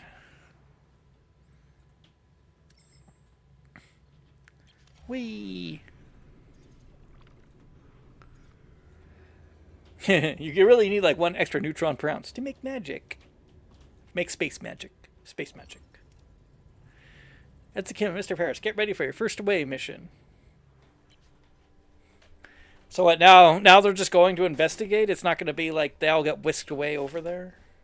Away mission presents a series of challenges. Heroes possess skills and traits. Select heroes with matching skills for your away team. Just saying any antimatter-based system is basically just infinite planet-destroying nukes. Now, we only have the Harry, Kim, and Tom to pick from. Let's see, challenges. So there's Starfleet challenges, there's medical and potion challenges, and more potion challenges, and some wrench challenges, okay? Don't worry about it. I'm glad they got, this kind of right. I mean, Tom does have medical training. So that is correct. Decide on an approach and select one hero to complete the challenge with the appropriate skill. If the skill is lower than the requirement, the sixth chance is displayed. Challenges don't do any half Klingon lady. Okay, wait. The challenge is for Paris to try not to hit on people, and for Harry Kim to not just fall in love with someone that's like completely unattainable, not for like attractiveness reasons, but for reasons of like they're like a robot or something, or a hologram or whatever. That's their challenge. Captain, we seem to have materialized in the middle of a cornfield. This place, it's eerily similar to Earth, but something's off. Any suggestions of what to do next? Look for any footprints. Scan for life for any strange energy signatures. Harry Kim is very idealistic. He is. Alright, let's go ahead.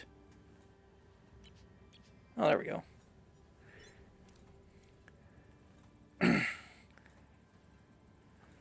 Harry and Tom use their tricorder to scan for life signs and detect a strange energy spike emanating from the nearby area.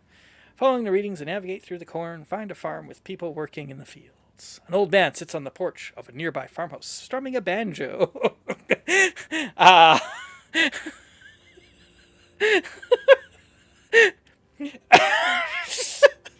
I can't help it. It's like there's the sex fest now.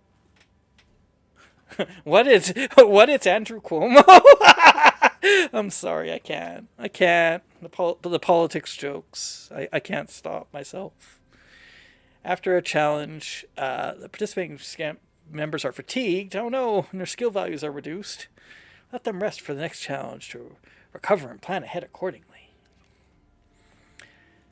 Captain, the old man seems harmless enough. They always do. They always do, Harry. Trust me. He might know something about what's going on here. How should we approach him? Let's see. Argue with the facts that this can't be a farm on Earth, and you want to know what's going on. Said to let them rest. I don't know how to do that, though. Cuomo is really too on point for folks alive today.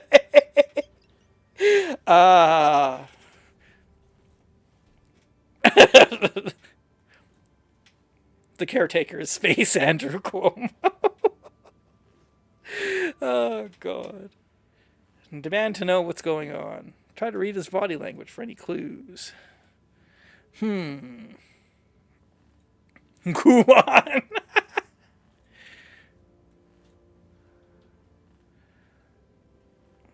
Let's see. I think this is like the skill level and the difference. Like this takes 40. You have 25, 30, and 22. I'm going to read his body language. Paris is going to use the PUA techniques to read his body language. Oh my God. Yay, I got a 3. Harry and Tom discreetly observe the old man. I'm gonna hop on to YT. Feels like Chad is more on point. Yeah, this is a YouTube conversation.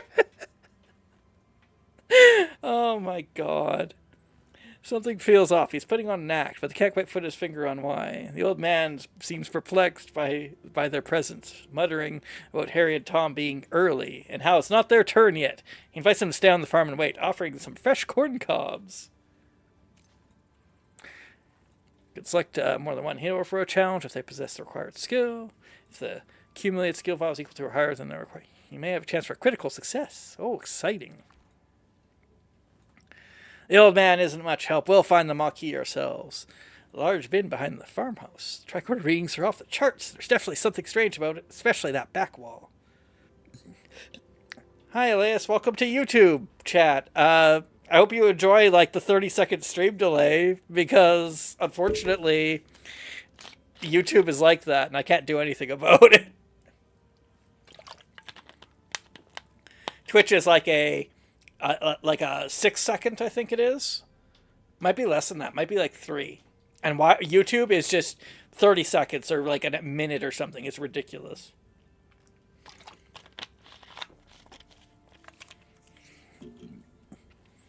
Let's see. Oh, we might get plus 150 deuterium out of this. Find a way to break the illusion of the wall. Try to analyze what the energy readings could be. Investigate the barn wall for a hidden door. So, well, let's see what happens. Come on. No critical success. Ensign Paris asks Kim if he's aware if the Dutch rudder while sitting on his own arm. God. Oh, my God. You know, when I started this, I did not think that this is where this was going to go, okay? Harry and Tom try to disrupt the energy field, causing a flicker in the air. But before they could break the illusion, the people from the field burst in. Yep, golden farm tools as weapons. The old man appears and reveals the barn is illusion. The back wall dissolving so a bluish glowing room where unconscious people, including a tattooed man and a half Klingon woman, lie on surgical tables. Sometimes you have to make major decisions that have a large influence on how the stories proceed. These decisions are marked with a golden outline. These people must be the missing Maquis. They are being held here. Captain, we must get them out of here. Pilot, wake up the tattooed man, or quick-witted, wake up the half Klingon woman. Everybody's fatigued.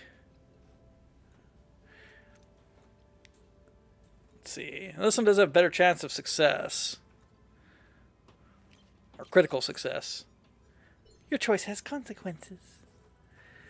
Harry sprints toward the half Klingon woman, hoping to rouse her. As he reaches out, the old man stops him, a look of concern on his face. Before Harry can react, a blinding white light fills the room, and everything goes blank. Mission's complete. Yay, they got experience.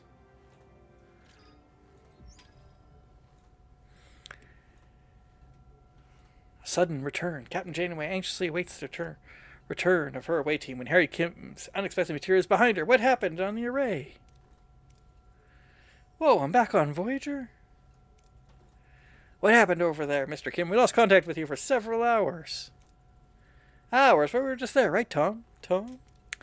Seems like he's still on the array. I hope you have a hidden piloting talent because we're short. What do you mean? You got this guy? Who's this guy? He's still here.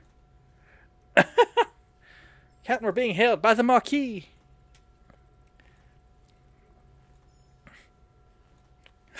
You don't goddamn well. You don't take Klingon if you aren't down with some yes, ma'am. Starfleet, I don't know what you did to our commander, but I can still ram this wreck into your precious starship. Ram us? One of our own is also missing. It makes sense to postpone the ramming until we're all accounted for. Does that sound reasonable? We're beaming over. Despite Janeway's invitation, the arrival of the Maquis crew was fraught with tension. Both sides remained weary as they prepared to discuss their shared predicament. Don't play games, Starfleet. We're armed and ready to defend ourselves. I woun't have it any other way. Glad to have you back, Tuvok. Likewise, Captain. He's already changed into a Starfleet uniform. Did he have that on when they beamed over? By the way, Tuvok, they're getting ready to beam over, and Blonde's like, Tuvok, why are you putting on a Starfleet uniform? Don't worry, this is going to get him. This is going to be really good. Just wait. It's a really good joke. Trust me. I must inform you that I was assigned to infiltrate the Maquis. I think we figured that out. I never liked you, Vulcan. That is unsurprising. I assure you, I performed my Maquis duties to the highest of standards. Patak! Whoa. You win some, you lose some. Let's focus on bringing Mr. Paris and your commander back. His name is Chakotay, and we can't get back in that easy. They're sealed, and their communications are cut off. Lieutenant Tuvok, get down to engineering. Find a way to bypass whatever's jamming our communications. Report back as soon as you have a solution. Captain, the ship's status remains critical. Repair protocols are imperative. We require resources and the engineering office to mobilize additional workforces. Prioritize life support, secure core decks, and restore Deck 5 functionality first to gain access to the engineering office. There's an engineering office? I never saw that on the show. Taurus was always just in regular engineering. I didn't see an office there. To be able to supply power to a room, you need to activate the life support unit of the corresponding deck. Each life support unit consumes energy, so plan accordingly.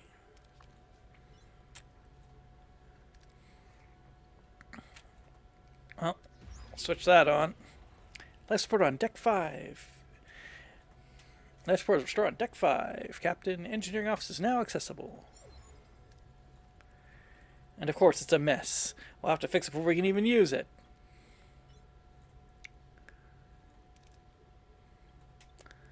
Just dismantle it. Upgrade it. Let's see. Well, we got Duranium. We got the... I mean, I don't know how many cycles. Whatever. Repairs in progress. It would be logical to scan all planets in the system and gather more deuterium and duranium. Class H planet. Duranium. Let's see, that one's got duranium. Can I move my map around? Oh boy, that's a little slow. A little sluggish.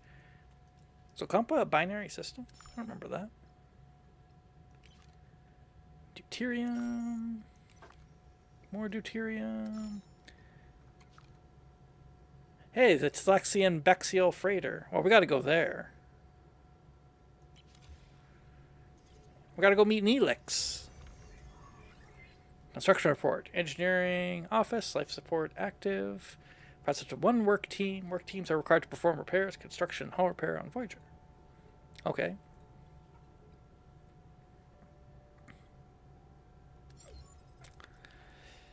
The engineering office is fully operational, Captain. We now have an additional work team to carry out 2 tasks simultaneously. Multitasking.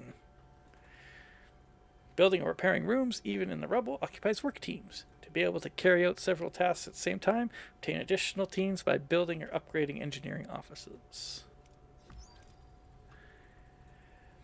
Logically, we should now focus on Tech 2 and the mess hall to ensure the crew's food supply, maintaining their physical endurance. This requires reactivating life support in that section first. Morale well shows your current morale. Changed morale per cycle. Okay. Morale falls below 0. The crew mutinies and the game is over. Jeez.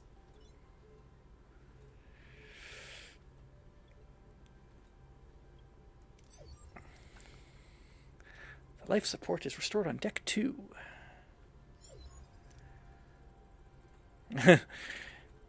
It has sustained extensive damage. Emergency rations are currently deployed. After repair, the crew can access replicator rations again. Ah, replicator rations. Food fit for a king, I say. Repairs in progress. Tokumichi, we should address a crew accommodation. Ruined room must be cleared to create room for residential sections. I think you mean ruined rooms. But I don't blame you, Tuvok. That's kind of hard to say. Ruined rooms. Repair ruined rooms. Oof. The ship is heavily damaged and many parts are destroyed beyond repair. To free up new building space, you will first have to remove the remnants of the old. Okay. It's a ruined room. Here's a work team. Okay, clear debris. Yeah.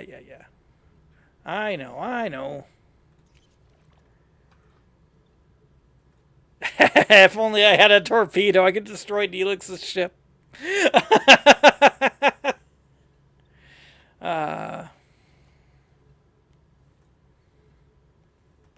Alright, let's just salvage. Okay.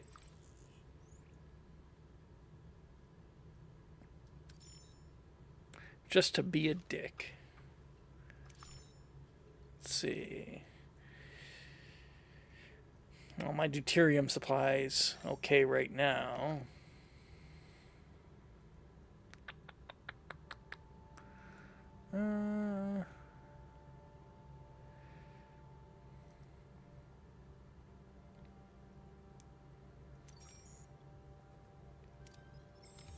Alright, we'll go get some deuterium.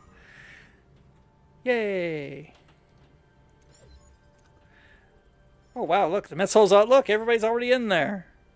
There's the captain's dining room that gets turned into the galley later.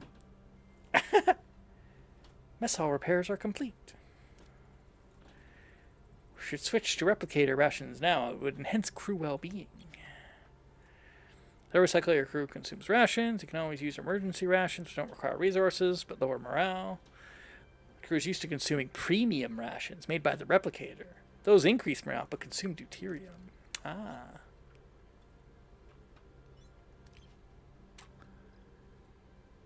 Minus 50. Whoa.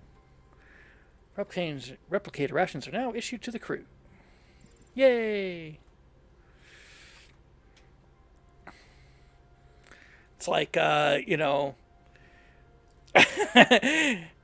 I like in the original series that it's not called a replicator, it's just called a food slot. I visited the food slot. I think that's what like the regular rations are. It's just the food slot. Can I just repair stuff?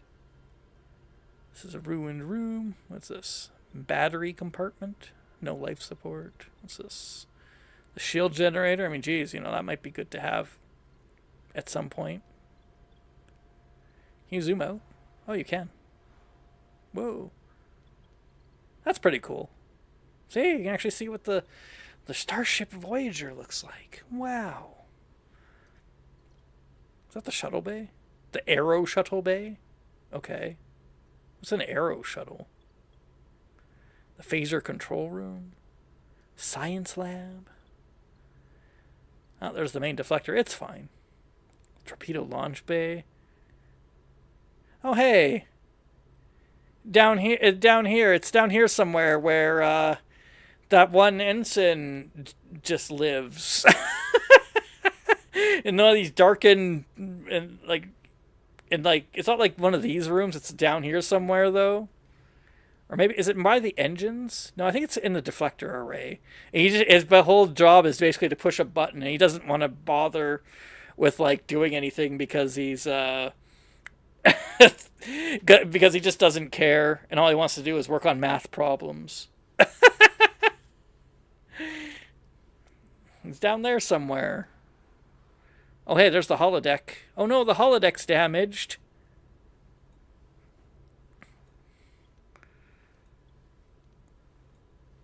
And then I think the Hirogen, they, like, make the holodeck, like, like this big and, like, covers, like, this whole area.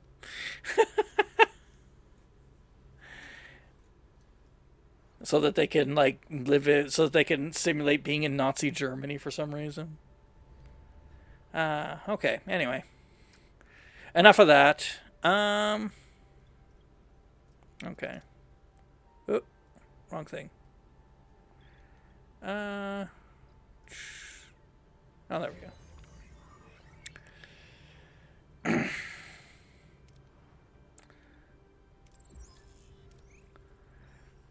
Removal ruined room removal. Oh, that's a mouthful. Ruined room removal concluded. Maybe we should rebuild some crew quarters now. It'll do wonders for the morale. Build new rooms, select the empty rooms, construction if you have enough work teams, and resources, you can build a new room. Okay.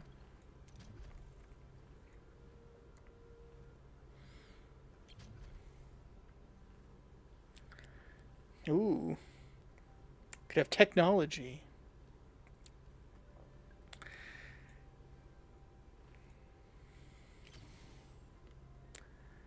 There we go.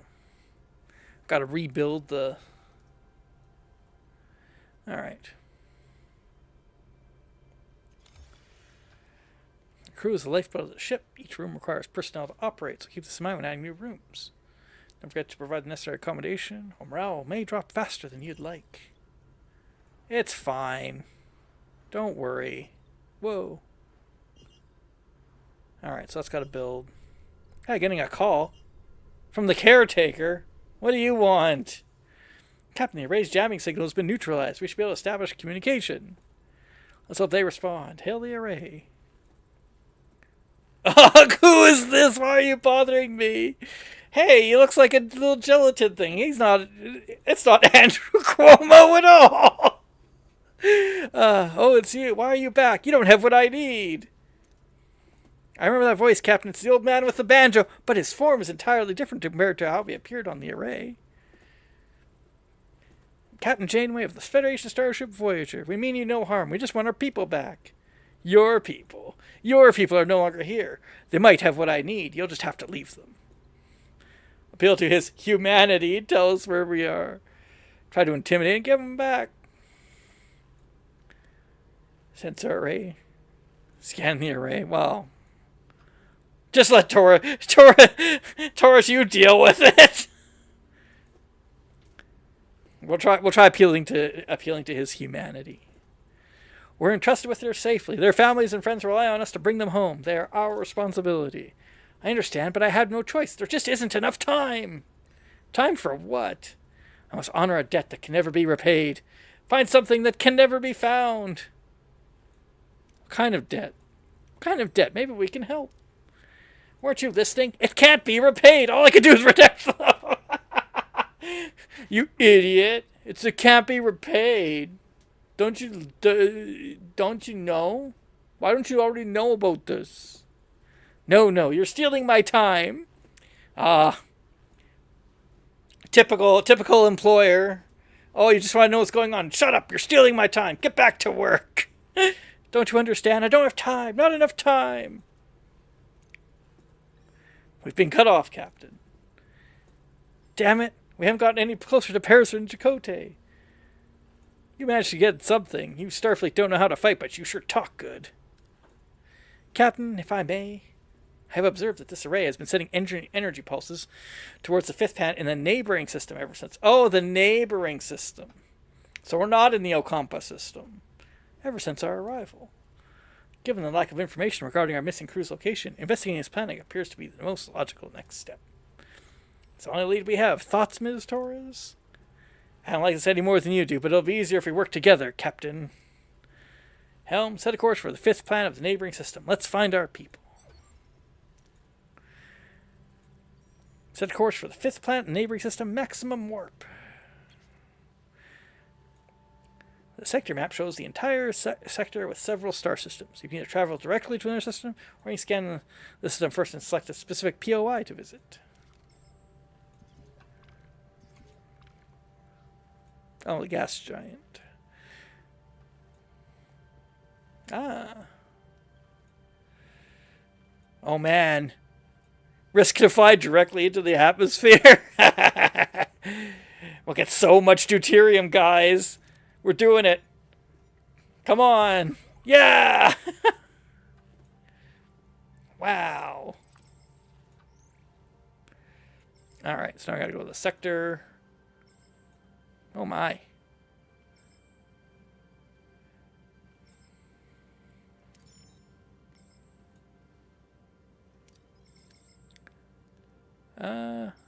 Wonder how you scan it. Whatever. Here we go.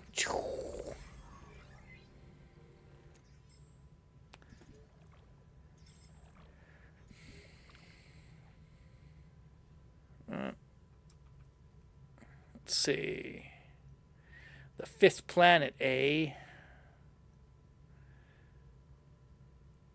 Yeah, see, it's Ocampa. We already know what it's called.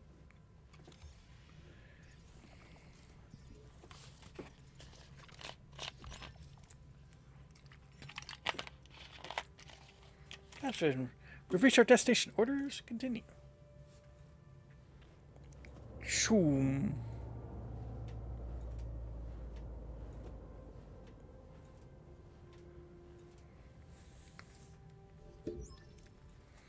Let's see what we have here. A new lead. Following the caretaker's energy pulse, Voyager discovers a desert planet with a harsh, unforgiving landscape. Are Tom Paris and Captain Chakotay perhaps being held in this place? What makes this place so special? Check the energy impulses. Anything noteworthy about the energy impulses? They're consistently targeting a single location, a barren piece of desert. I recommend an away team investigates the area. There's something else. The interval between each pulse has decreased by 0.47 seconds since we left the array. You gotta sneak in those 47s. They're getting faster. The entity said he was running out of time, right? Whatever that means. We better hurry. Let's do a general scan. See what we can learn about this planet. There's all the basic characteristics of an M-class planet, but no ocean, river, nothing. However, there are settlements. Leave it at that. Strange, but intriguing. Prepare an away team. We'll examine this world firsthand. Oh, there's Neelix. Hello.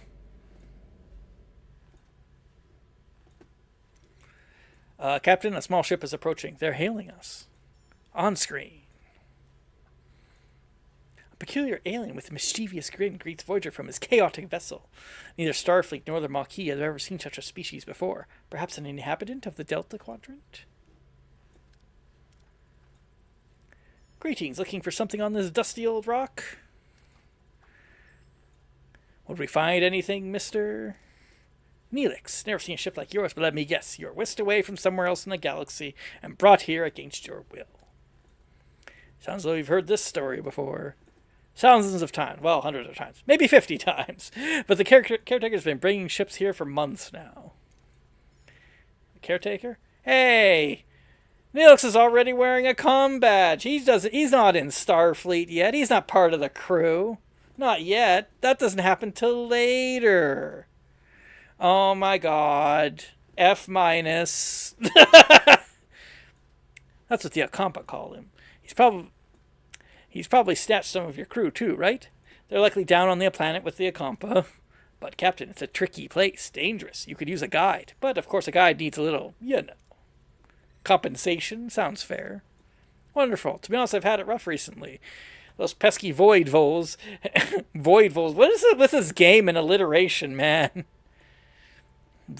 Removing ruined rooms. Void voles. Have been nibbling away at my supplies. Some food and water would be most welcome. If you help us find our missing crew, you can have all the food and water you want. It's a deal.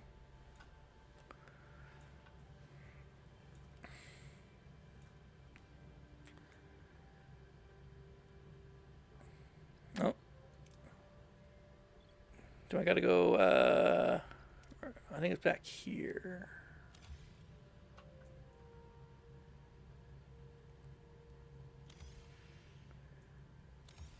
Well, we're already here. How do I go to the away team thing? Just kind of showed up before. But now I actually have to figure out how to do it. I don't know, man. Or do I have to go to the transporter room and initiate the transport myself manually? If I can even find the transporter room, where is it? What's this? It's stellar cartography. Hey, wait a minute. This room doesn't exist yet. This room doesn't exist until after 7 of 9 joins the show. Whatever.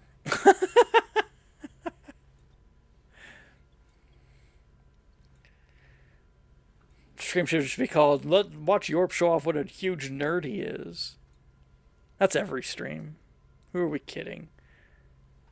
Rebuild Voyager. Oh, I see. See, it told me right there. I just have to, do stuff. Guess we should fix sickbay. That's kind of important, isn't it? Let's see. How many crews do I have? Does it say? I got 2, so repair that.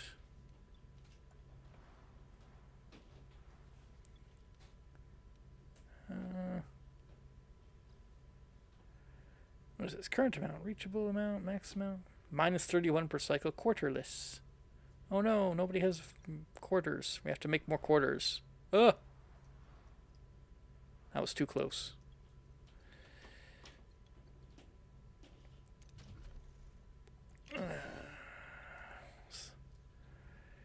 Alright.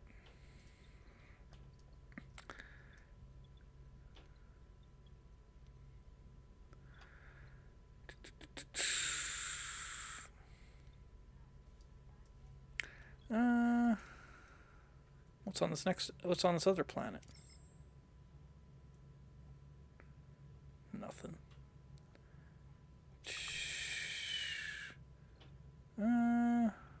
Scan this. You get butt to it! Let's see. Well, we can grab some deuterium, I suppose. We're gonna need it. Sick bay. The ship's primary medical facility. Capacity to heal up to 5 crew. Wow. Let's see. Injured, sick bay crew. Injured and sick crew will be placed in the sick bay. After treatment, they'll go back to work. Okay, well. Oh, somebody's calling. Hello? What do you want? Hey, that was the caretaker, but it was actually Neelix. What a delicious meal. Culinary masterpiece. I've never encountered such a tangy but comforting, smooth yet vibrant concoction. What was it called again? Tomato soup! Tomato soup! I'm something of a culinary wizard myself, you know. My Alfrian hair pasta bowl is widely known for its bold, mouth-watering taste. Mr. Neelix, I am pleased you were enjoying yourself, but we need your assistance. Now. Ah, yes, you're missing crew, right? Scan the southern continent and look for a range of dead volcanoes. At their foot, you'll find the Kazon Ogla encampment. A Kazon what? One Kazon sect of many. They control this part of the quadrant. They're a bit difficult, but with the right approach, even they can be reasoned with. Thought you said the Okampa had our people. Well, the Okampa do have your people. It's just finding them is a bit tricky. My old pal, Majay Jabin, the Ogla leader, might know where to look. He's a nice guy, a bit gruff, but he owes me a favor. Tell me more about the Kazon. Anything else we should know about these Kazon Ogla? Water's a precious commodity around these parts. The Ogla, they mostly get theirs through trade, so a little liquid diplomacy would go a long way. Well, prepare an away team and you'll accompany them, Mr. Neelix. But I literally flew away, so I have to go back. Whatever, I'm busy. I'm repairing I'm removing rooms and repairing stuff.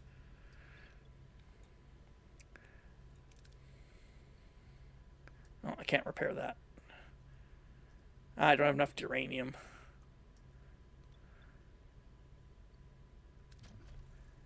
That one doesn't have life support. Well, let's clear out another ruined room.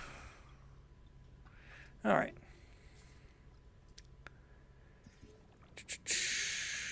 Oh.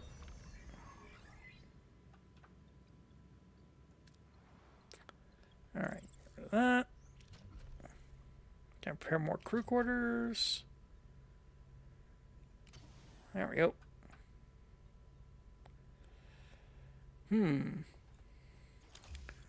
Alright.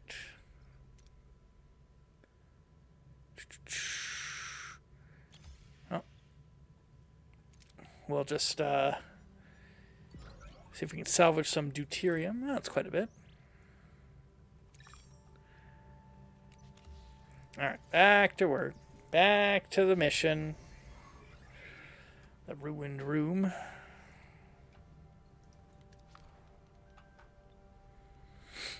Oh no, I'm out of duranium. I don't have enough to build a crew quarter, I don't think. Yeah, okay. Oh, we'll just clear debris. Cleared the debris. An emergency quarters. Let's see. Let's check it out. Wonderful. We'll lose slightly less morale. God, you're really bleeding it too. Well, all we can do is wait.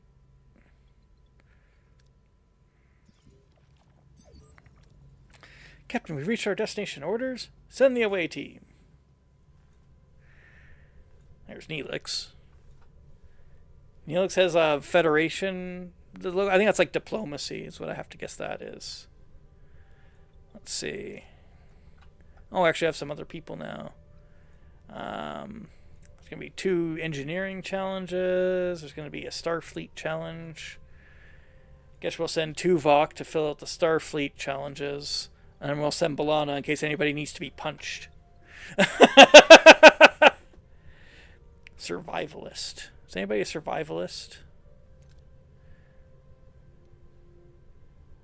No. Okay, well, can't do anything about that. Okay.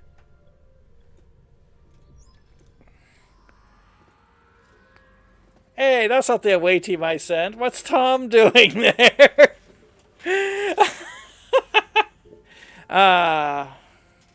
The away team materializes in a small valley between the dead volcanoes. The sun burns down on them mercilessly. The air is hot and dry, and a sandy wind whips into their eyes. Captain, our tricores are malfunctioning. Probably because of the energy impulses. How do we get our bearings in this dust bowl? I don't have any survivalist skills. Struggle through to a vantage point.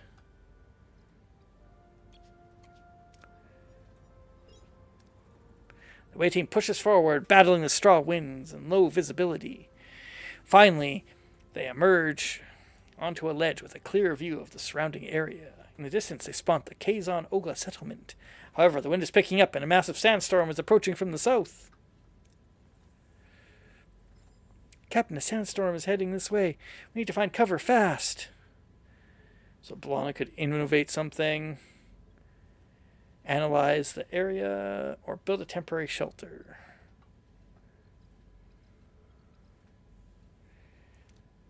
Oh.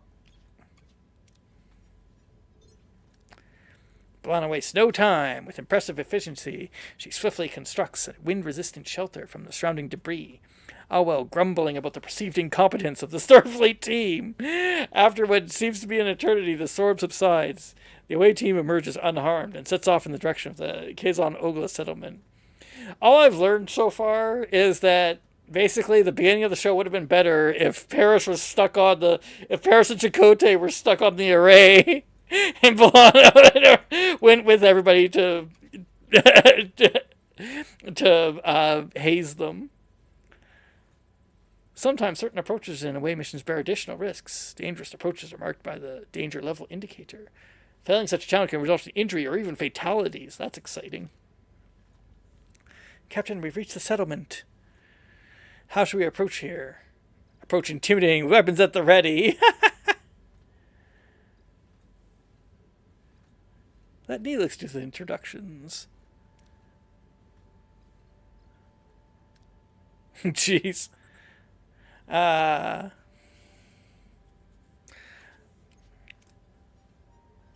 Let Neelix take care of it. Neelix bounds forward, greeting the Kazon Ogla in his usual boisterous manner. The women and children seem to recognize him, but their expressions are skeptical rather than welcoming. The men approach cautiously, weapons in hand. A tall Kazon emerges from the settlement, Jabin, their leader. At the sight of Neelix, his face darkens. In the background, a badly bruised young woman who looks nothing like the Kazon, but more like a human with pointy ears, peers around a corner. Seems like the Kazon don't find Neelix as charming as he'd led us to believe. How should we appease them? Shroom, you have no bad intentions. Demonstrate strength. Assert dominance. Offer water in exchange.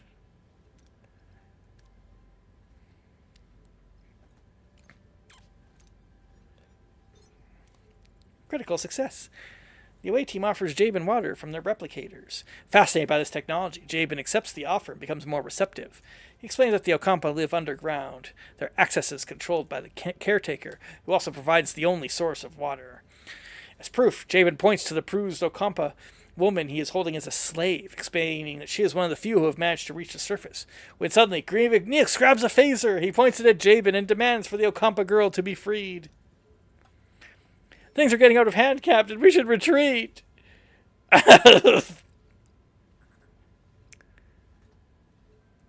Tactical retreat. I think this is the safest option. Tuvok, save us! The away team lays down covering fire, forcing the Kazon to take cover. This allows them to minimize their exposure to enemy fire. Jabin, though furious, seems to acknowledge the away team's fighting skills. They escape with no casualties.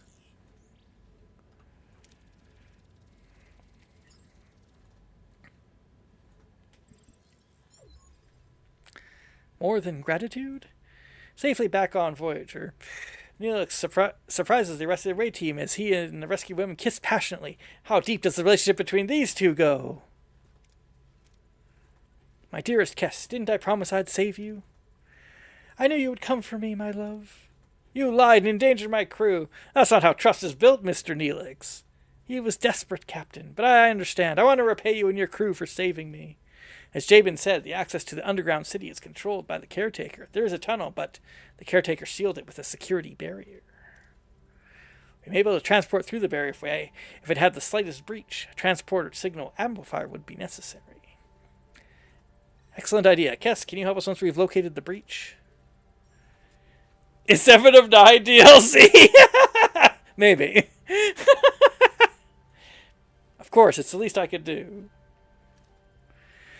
No, you see, Diggs, you're wrong. You're in the wrong season. 7 of 9, that's like season 4, okay? We're still in season 1. We're in the pilot episode right now.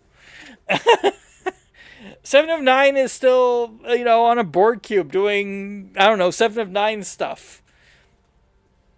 Probably opening a Fisher Day, species 8472, because the Borg were like, hey, these guys really know how to get things done, so we should assimilate them. Oh, no, we can't assimilate them. I guess they're just going to kill us now.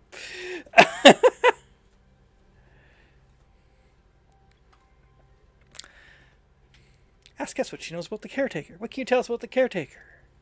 For generations, he has provided the Ocampa with food, water, energy, and protection from the outside world. Any idea why he does it, or where he came from? No, we do have stories and legends about him, but they're just stories and legends. Ask how Kes and Neelix met. Kes, Mr. Neelix, I'm curious, how did you two meet? I met Kes while I was trading with the Kazon Ogla. They enslaved her, but she was kind, even to someone like me. I had to get her out. He visited, brought me gifts, made me laugh. He was the only good thing in that terrible place. We fell in love. I admit I used you, Captain. I apologize, but I'd do it again in a heartbeat. We have things to do! Ask Kes why she came to the surface. Kes, if it's so dangerous on the surface, why'd you leave your home? I felt a strong pull to explore the world beyond the city. I yearned for the freedom to discover new things and learn about myself. Seeing my people so dependent on the caretaker, unable to even think for themselves, it was unbearable. We were once a people who had full command of our mind's abilities. We have things to do. All right, someone get started on the transport signal amplifier, and Kes will go to sickbay and have you examined. Computer, initiate emergency medical holographic program. Zoop. With no other options available, Captain Janeway accesses Voyager's emergency medical hologram. A shimmering figure materializes in sickbay, ready to provide critical care. Please state the nature of the medical emergency. Doctor, our chief medical officer is dead. You have to take care of the sickbay for now, and this patient, Kes. There's no need for concern. I'm capable of treating any injury or disease. A broken ulna, a few minor bruises and grazes. Nothing I can't handle. You're in most capable hands, young lady. Thank you, Doctor. It's very kind of you. I expect you to do your best, Doctor. Do my best, Captain. I am programmed for optimal medical care. What else would I do? Now, if you'll excuse me, I have a patient to attend to and a sickbay to reorganize. I bet you I was supposed to repair the sickbay first, but because I'd already done it. Oh, man. Well, I think I'll take a break here. And then I'll a 10-minute break, and then I think when I come back, we'll play one other demo. This is, I don't know. This game, the graphics are kind of like they're very PS1, but I don't know. I kind of like it. I kind of like it. It's all right so far. I'm gonna go with that, and I'll let you guys have the beautiful background music. I'm not gonna put a timer on the screen this time, so be back in about 10 minutes.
I didn't realize the music turned off.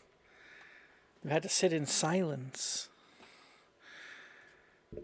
All right, now we save the best. We're saving the best for last. I gotta do a thing. Gotta update the thing. Otherwise, people say like, "Hey, your tag is misleading." What is it called? Oh.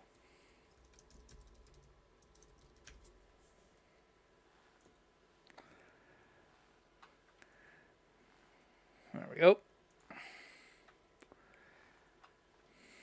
And we'll do that. Okay. This one's called The Long Drive North. Wow. No. I don't want... Oh no, the demo's not going to be available after Monday the 20th. We only have a limited time. Good thing we're checking it out now. Travel north through the wilderness. Character change. What? Why does he have... Why does he have two fangs? Why is he a vampire?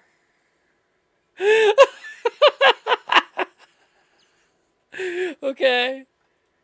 We have a German Shepherd, a Husky. Here, we'll have it Husky.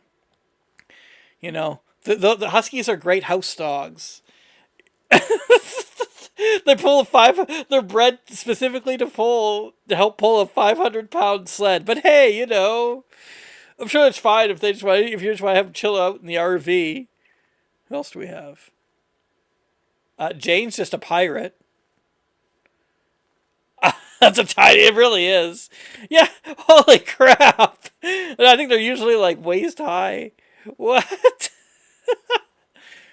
This guy Joseph, he looks like mostly a regular person. He looks like a dock worker. I'll just be a vampire.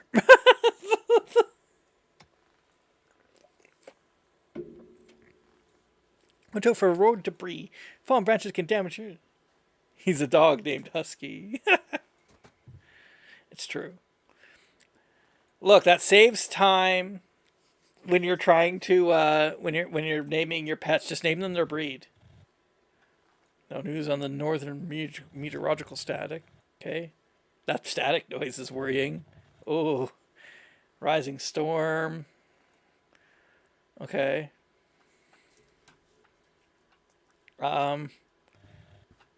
This is like a very empty RV. What? What the heck? I want food supplies. Make sure door. What? What is going on? Uh-huh. Snowman. Carrots, don't worry, it's just picking its nose. Ha ha ha, that's funny. Okay, that was hopeful. Very hopeful. Oh, this walking. I mean, he really walks like he looks. I'm just like lurching around. Do you feel like this is what walking in real life is like? I mean, I wouldn't know. I spend all my time inside at a computer. I've never walked in my life before. Thank you for the good stream. Sadly, have to poof to be ready for tomorrow. No problem. Thanks for hanging out. I'm probably only going to play this for like 30 minutes. It looks suitably bad, though. My goodness. Hey, can I go up the ladder? Nope. Oh, hey. Just, okay. Sure. I'll just clip through the thing, yeah. Unfortunately, this is now... Uh-huh. I can just look inside my RV this way. Jerry can storage? Oh, there's nothing in there. Crafting station? It's like a... What? What? Like what, it's just a little fold-out table? It's just a folding table? I mean, honestly, this looks like a diaper change board. Oh, you just change your baby's diaper here. Oh, look, I can craft so many things. a bandage, a campfire, a tire patch. Oh, you need tier 2 to make arrows and bows. Oh, an undiscovered item. Frying pan. That'd probably be useful. How do I fold the crafting station back up? What's in here? Anything? No. Okay, we got some gas. There's a tunnel back there. There's a ruined car. What's this? Got a jack. What do I do with this? Eh? Battery? Can I just... Okay. A V1 engine? What? How the hell do you get a V1 engine? Even motorbikes are like a V2, I think. Or do I have that wrong? The hell's a V1 engine? Uh-huh. Okay, I can rotate left and right, but I don't know if I can actually... Can I actually use it? No. Got a wrench. Collect. Collect. Yeah, I got a wrench now. I like how it said this was a tutorial, but it hasn't given me any tutorialing. Okay, I just drank that. Do I have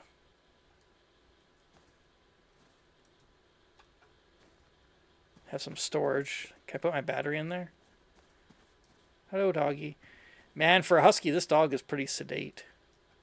Maybe he's just really well behaved. He's like super trained. Oh my goodness. This is... Okay. So I can't put that in there. Can I put it in my... Can I just put it inside?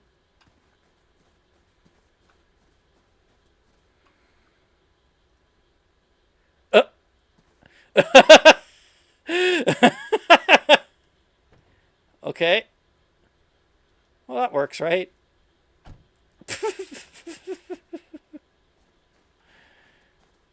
Can I do that with other things?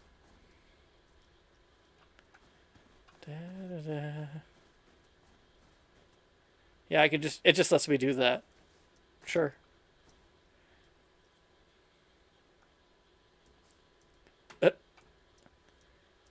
One up on the roof. Here. Give me this. Let's make a little... God. There we go. Yep.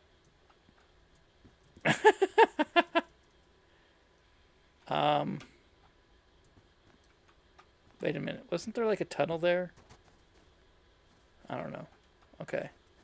Head north to escape from a deadly storm. I mean, I don't know when the storm is coming. I have dirty water and a rifle ammo. And a wheel.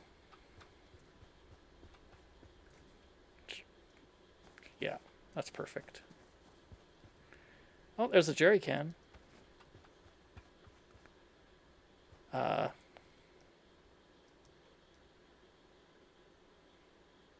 Oh, I can install it in the storage. Okay. So you can only put certain... If it doesn't go in the storage, you can't put it in there, okay? Search for scrap. Okay, great. Another engine battery.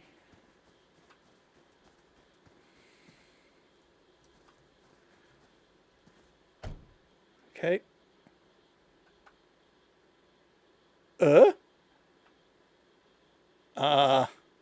Okay, I'm just clipping through. I like how the dog sits in the other seat. Okay, I got... why is the steering wheel like translucent? I'm worried about this. Wonder how you drive. From.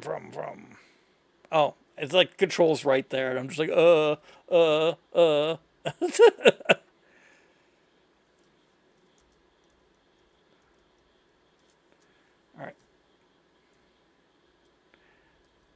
can't start.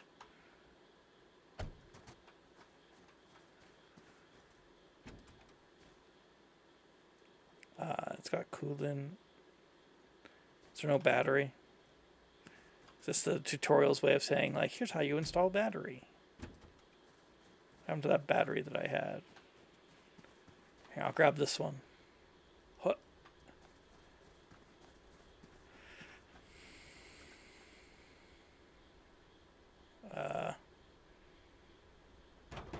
There we go. Yay. Okay. Let's go. Still can't start.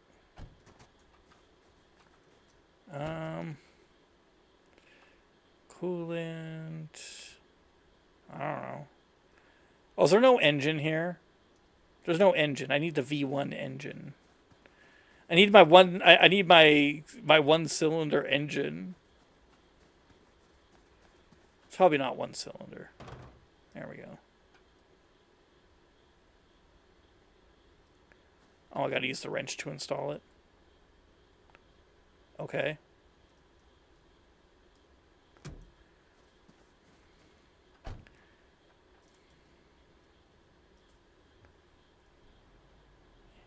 Yay!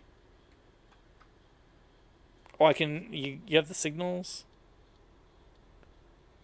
And a horn? That's nice. Oh, you just drive through that. What is going on with this guy's hand position, man? Oh, and then he starts driving a little bit more normally. We gotta avoid the deadly storm. Let's go!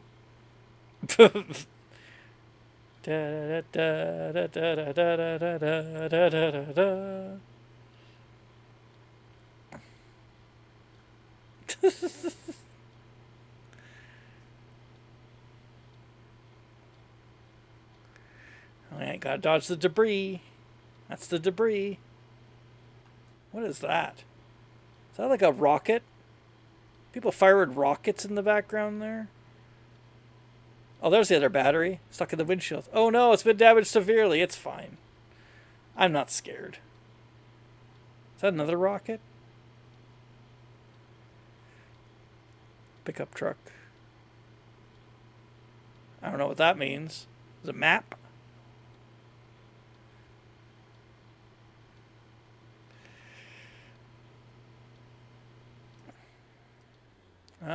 It's a lot of... Uh-huh. A lot of, yeah, okay. Route 45, North Pass. Route 76, Lake County. Okay. There's nobody here. Bunch of semi-trucks. I wonder if they have anything good. Let's find out. What kind of commands can you give? Oh, he has a saddlebag. Pet. Pet your dog. Yep. Search. I'm cold, apparently. I wonder what that means. Big semi-truck. Don't have nothing good. You got a weird way of running. Look at him go.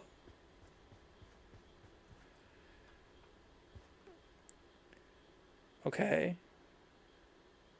Oh, he found a barrel.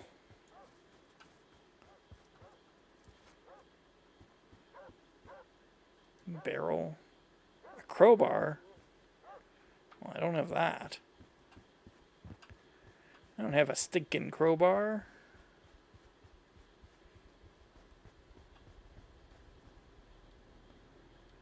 It said my RV was damaged, but I don't know how. Gas cap. No. Okay.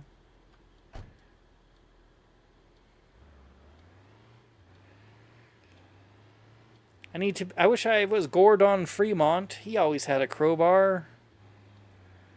Oh boy. Why don't you just drive off road? This battery's just stuck here.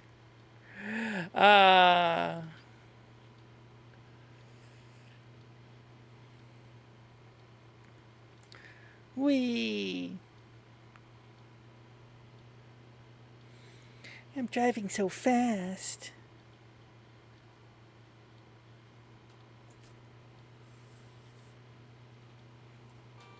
Gotta honk my horn. It's important.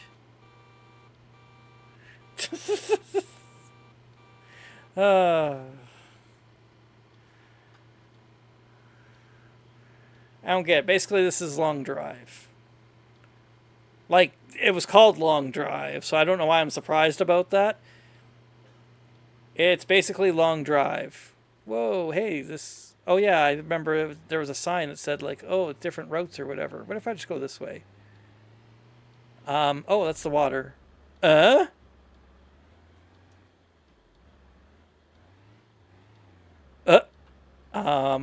Okay. So you can kind of just drive it in there, but then... okay. If I go this way. No. Is that... What is that? Is that the storm?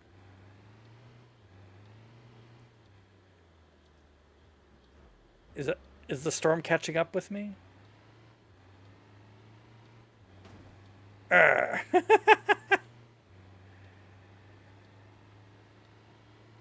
Or is that like...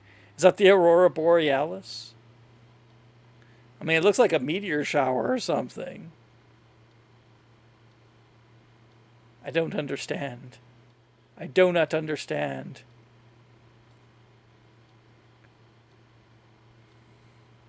Whee!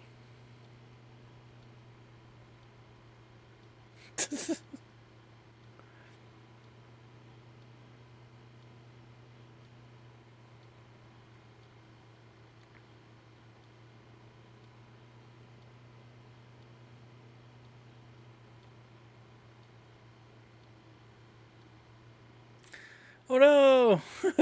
Oh, wow, good thing this thing has like that much braking force. Could just stop. Oh my god. What is this? Wait, what happens if I just... Oh, okay. What happens if I just get out while the vehicle's running?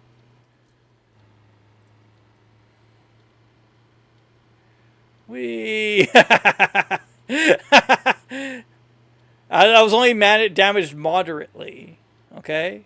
It was only moderate damage when you freaking tip the RV on its side. Hey, Husky, how are you doing? You okay? Yeah, it's boring, eh? You have a big old yawn. I don't know why you would release a demo for this.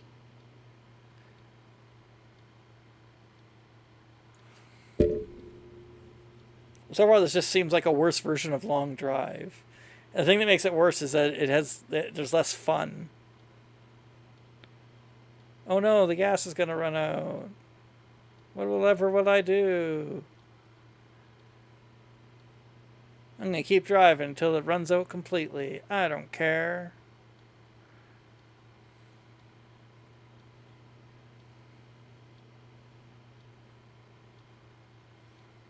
They put Long Drive in the name so that you would associate it with Long Drive. But they have none of the fun of Long Drive. And they have the steering wheel that can't decide whether it's solid or not. Oh, day 2. We're on day 2 now.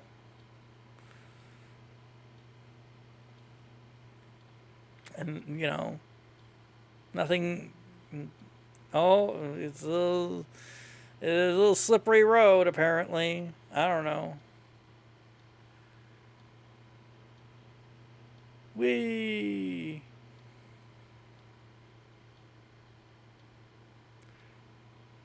Another truck. I don't know how you're supposed to get a crowbar. Maybe you're supposed to like stop at these wrecks and get those things.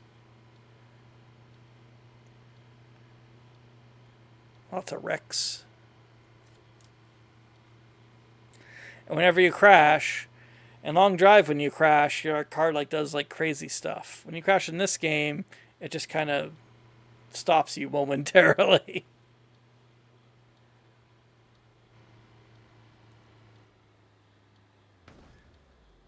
Oh, there we go.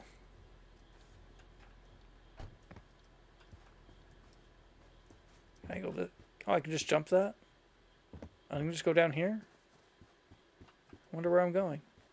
You can just run off into the woods, eh? Darkness and cold. Whatever. I don't care about darkness or coldness. It's like my daughter says, I like the coldness. She does that sometimes. And it's like, because it's getting colder out, so we're like, oh, you got to put on a jacket just to say, I like the coldness. Yeah. Uh-huh. She's sleeping right now, though. The fun producer. Unfortunately, the fun producer is sleeping. Okay, so this is just... Yeah.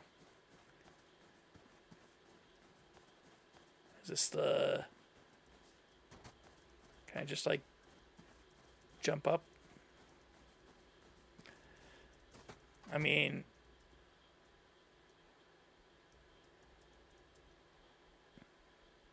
That's a nice noise.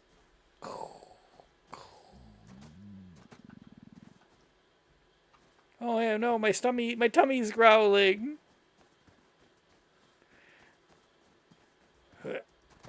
Oh. Okay. Can I just see if I can...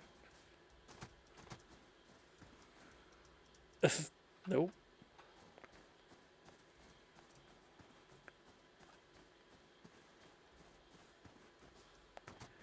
I'm just curious if I can get through this mountain somehow. Oh. What is that sound? That jumping sound? It's like clonk, clonk, clonk. I do like how it marks your RV on the map. Oh, there we go. We're just doing some mountain climbing here. It's all good. Try again.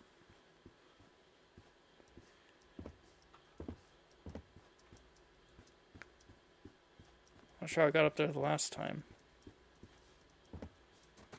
Oh, there we go.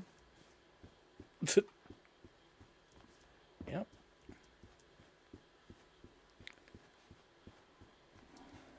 Oh. Just doing some mountain climbing. No. No. I've worked so hard.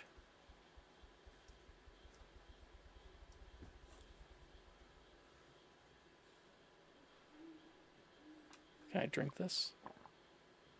Minus 20 body. Don't call me a minus 20 body.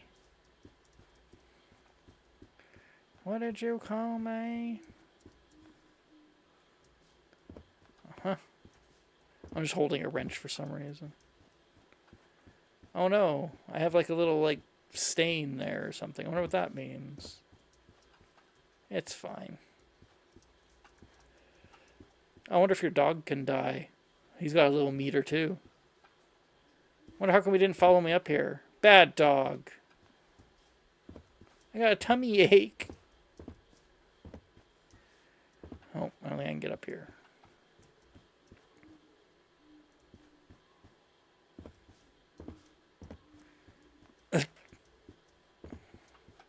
Fall damage? Is there fall damage?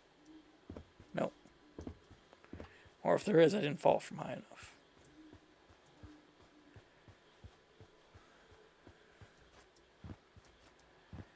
(30°F) and you're cold. Come on, man. You got a warm jacket. You can do this. Tired.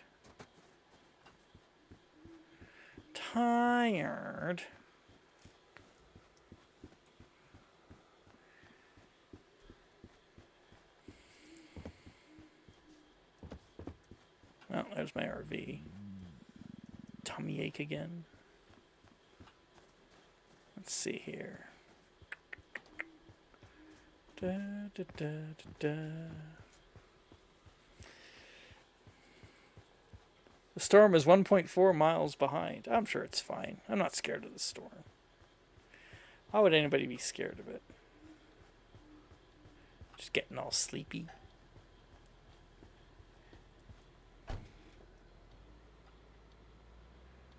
I'm sure driving while you're tired is a great idea. Oh, right. I have no gas. Okay. Oh, that's interesting.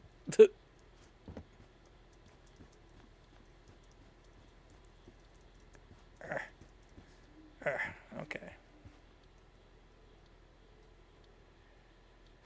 Get that. Add gas. Yep.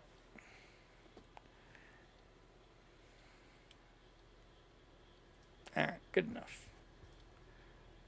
Put that back. Said put that back. Okay.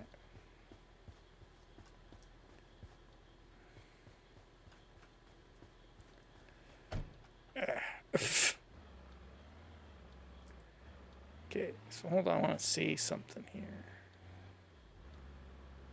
No.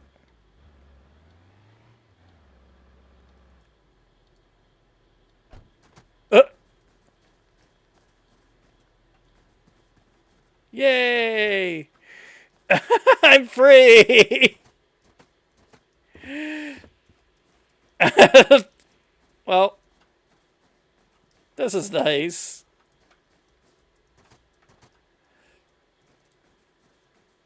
Time to go on an adventure. I don't think I can go on any adventures. I think I'm stuck in here.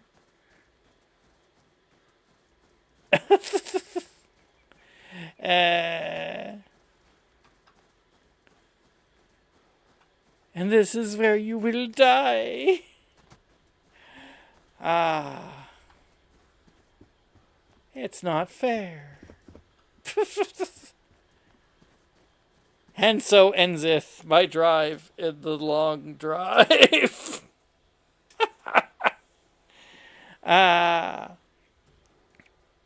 Well, I think as I slowly starve, I will leave it here. Oh, I'm gonna die soon. Yeah, we'll just wait for that to happen. But this was a good little stream. Made some interesting demos. Really excited about that Bladesong game. And the Star Trek One Look Season 2. I got it on my wish list, so, you know. Actually, I quite like that. This one, I already have long drive. I don't need to have long drive again. Especially weird in development long drive that is not fun. You are dead. Wah wah. Oh, and you just show up back here. But I still have a stomach ache? Why? Why would I still have a stomach ache? Oh, it just respawns. The battery. I like how the battery's in the windshield, but I can just move it inside. What if I, Can I just, like...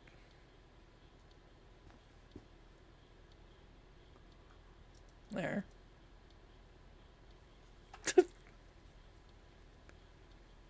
What?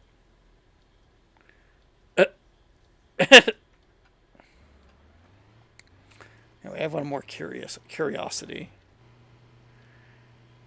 Okay, let's jump that. Let's go this way.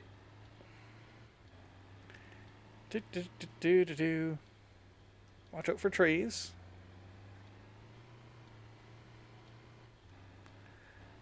I don't care about no stinking storm. Jeez, you can really ramp it. I want to find the water again.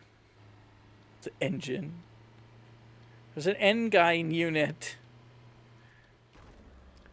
I was playing SnowRunner with some friends, and I kept on saying Engine unit, and they were just kind of ignoring it. And then just out of the blue, one of them says, like, I just realized what you were doing. The subtle trolls are always the best ones. Oh, what? I could add that. Oh, add coolant, right?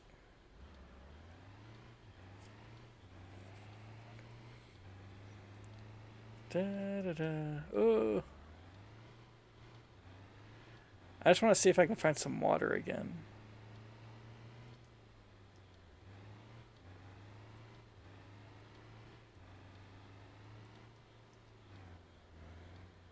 I like how the character is a cross between like Frankenstein and a vampire. That's nice. Storm is 1.4. It didn't say it was didn't it just say it was like 2 miles? Oh no, it's overheating or something. Whatever. It's fine. You don't have to worry about that. There's the water. That's what I wanted.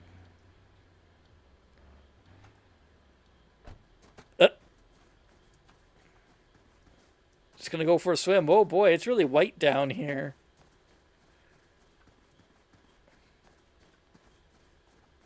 Very white. Oh, my trusty dog is coming with me. Yay.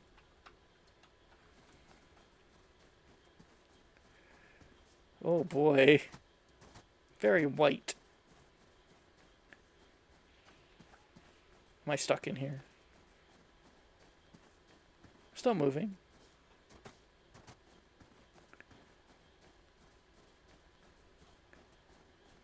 Da, da, da, da, da, da.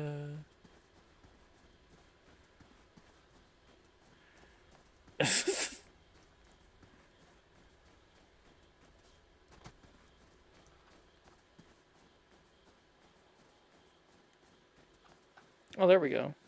So you can just walk into the water like that, huh? Yeah. Okay, I'm good.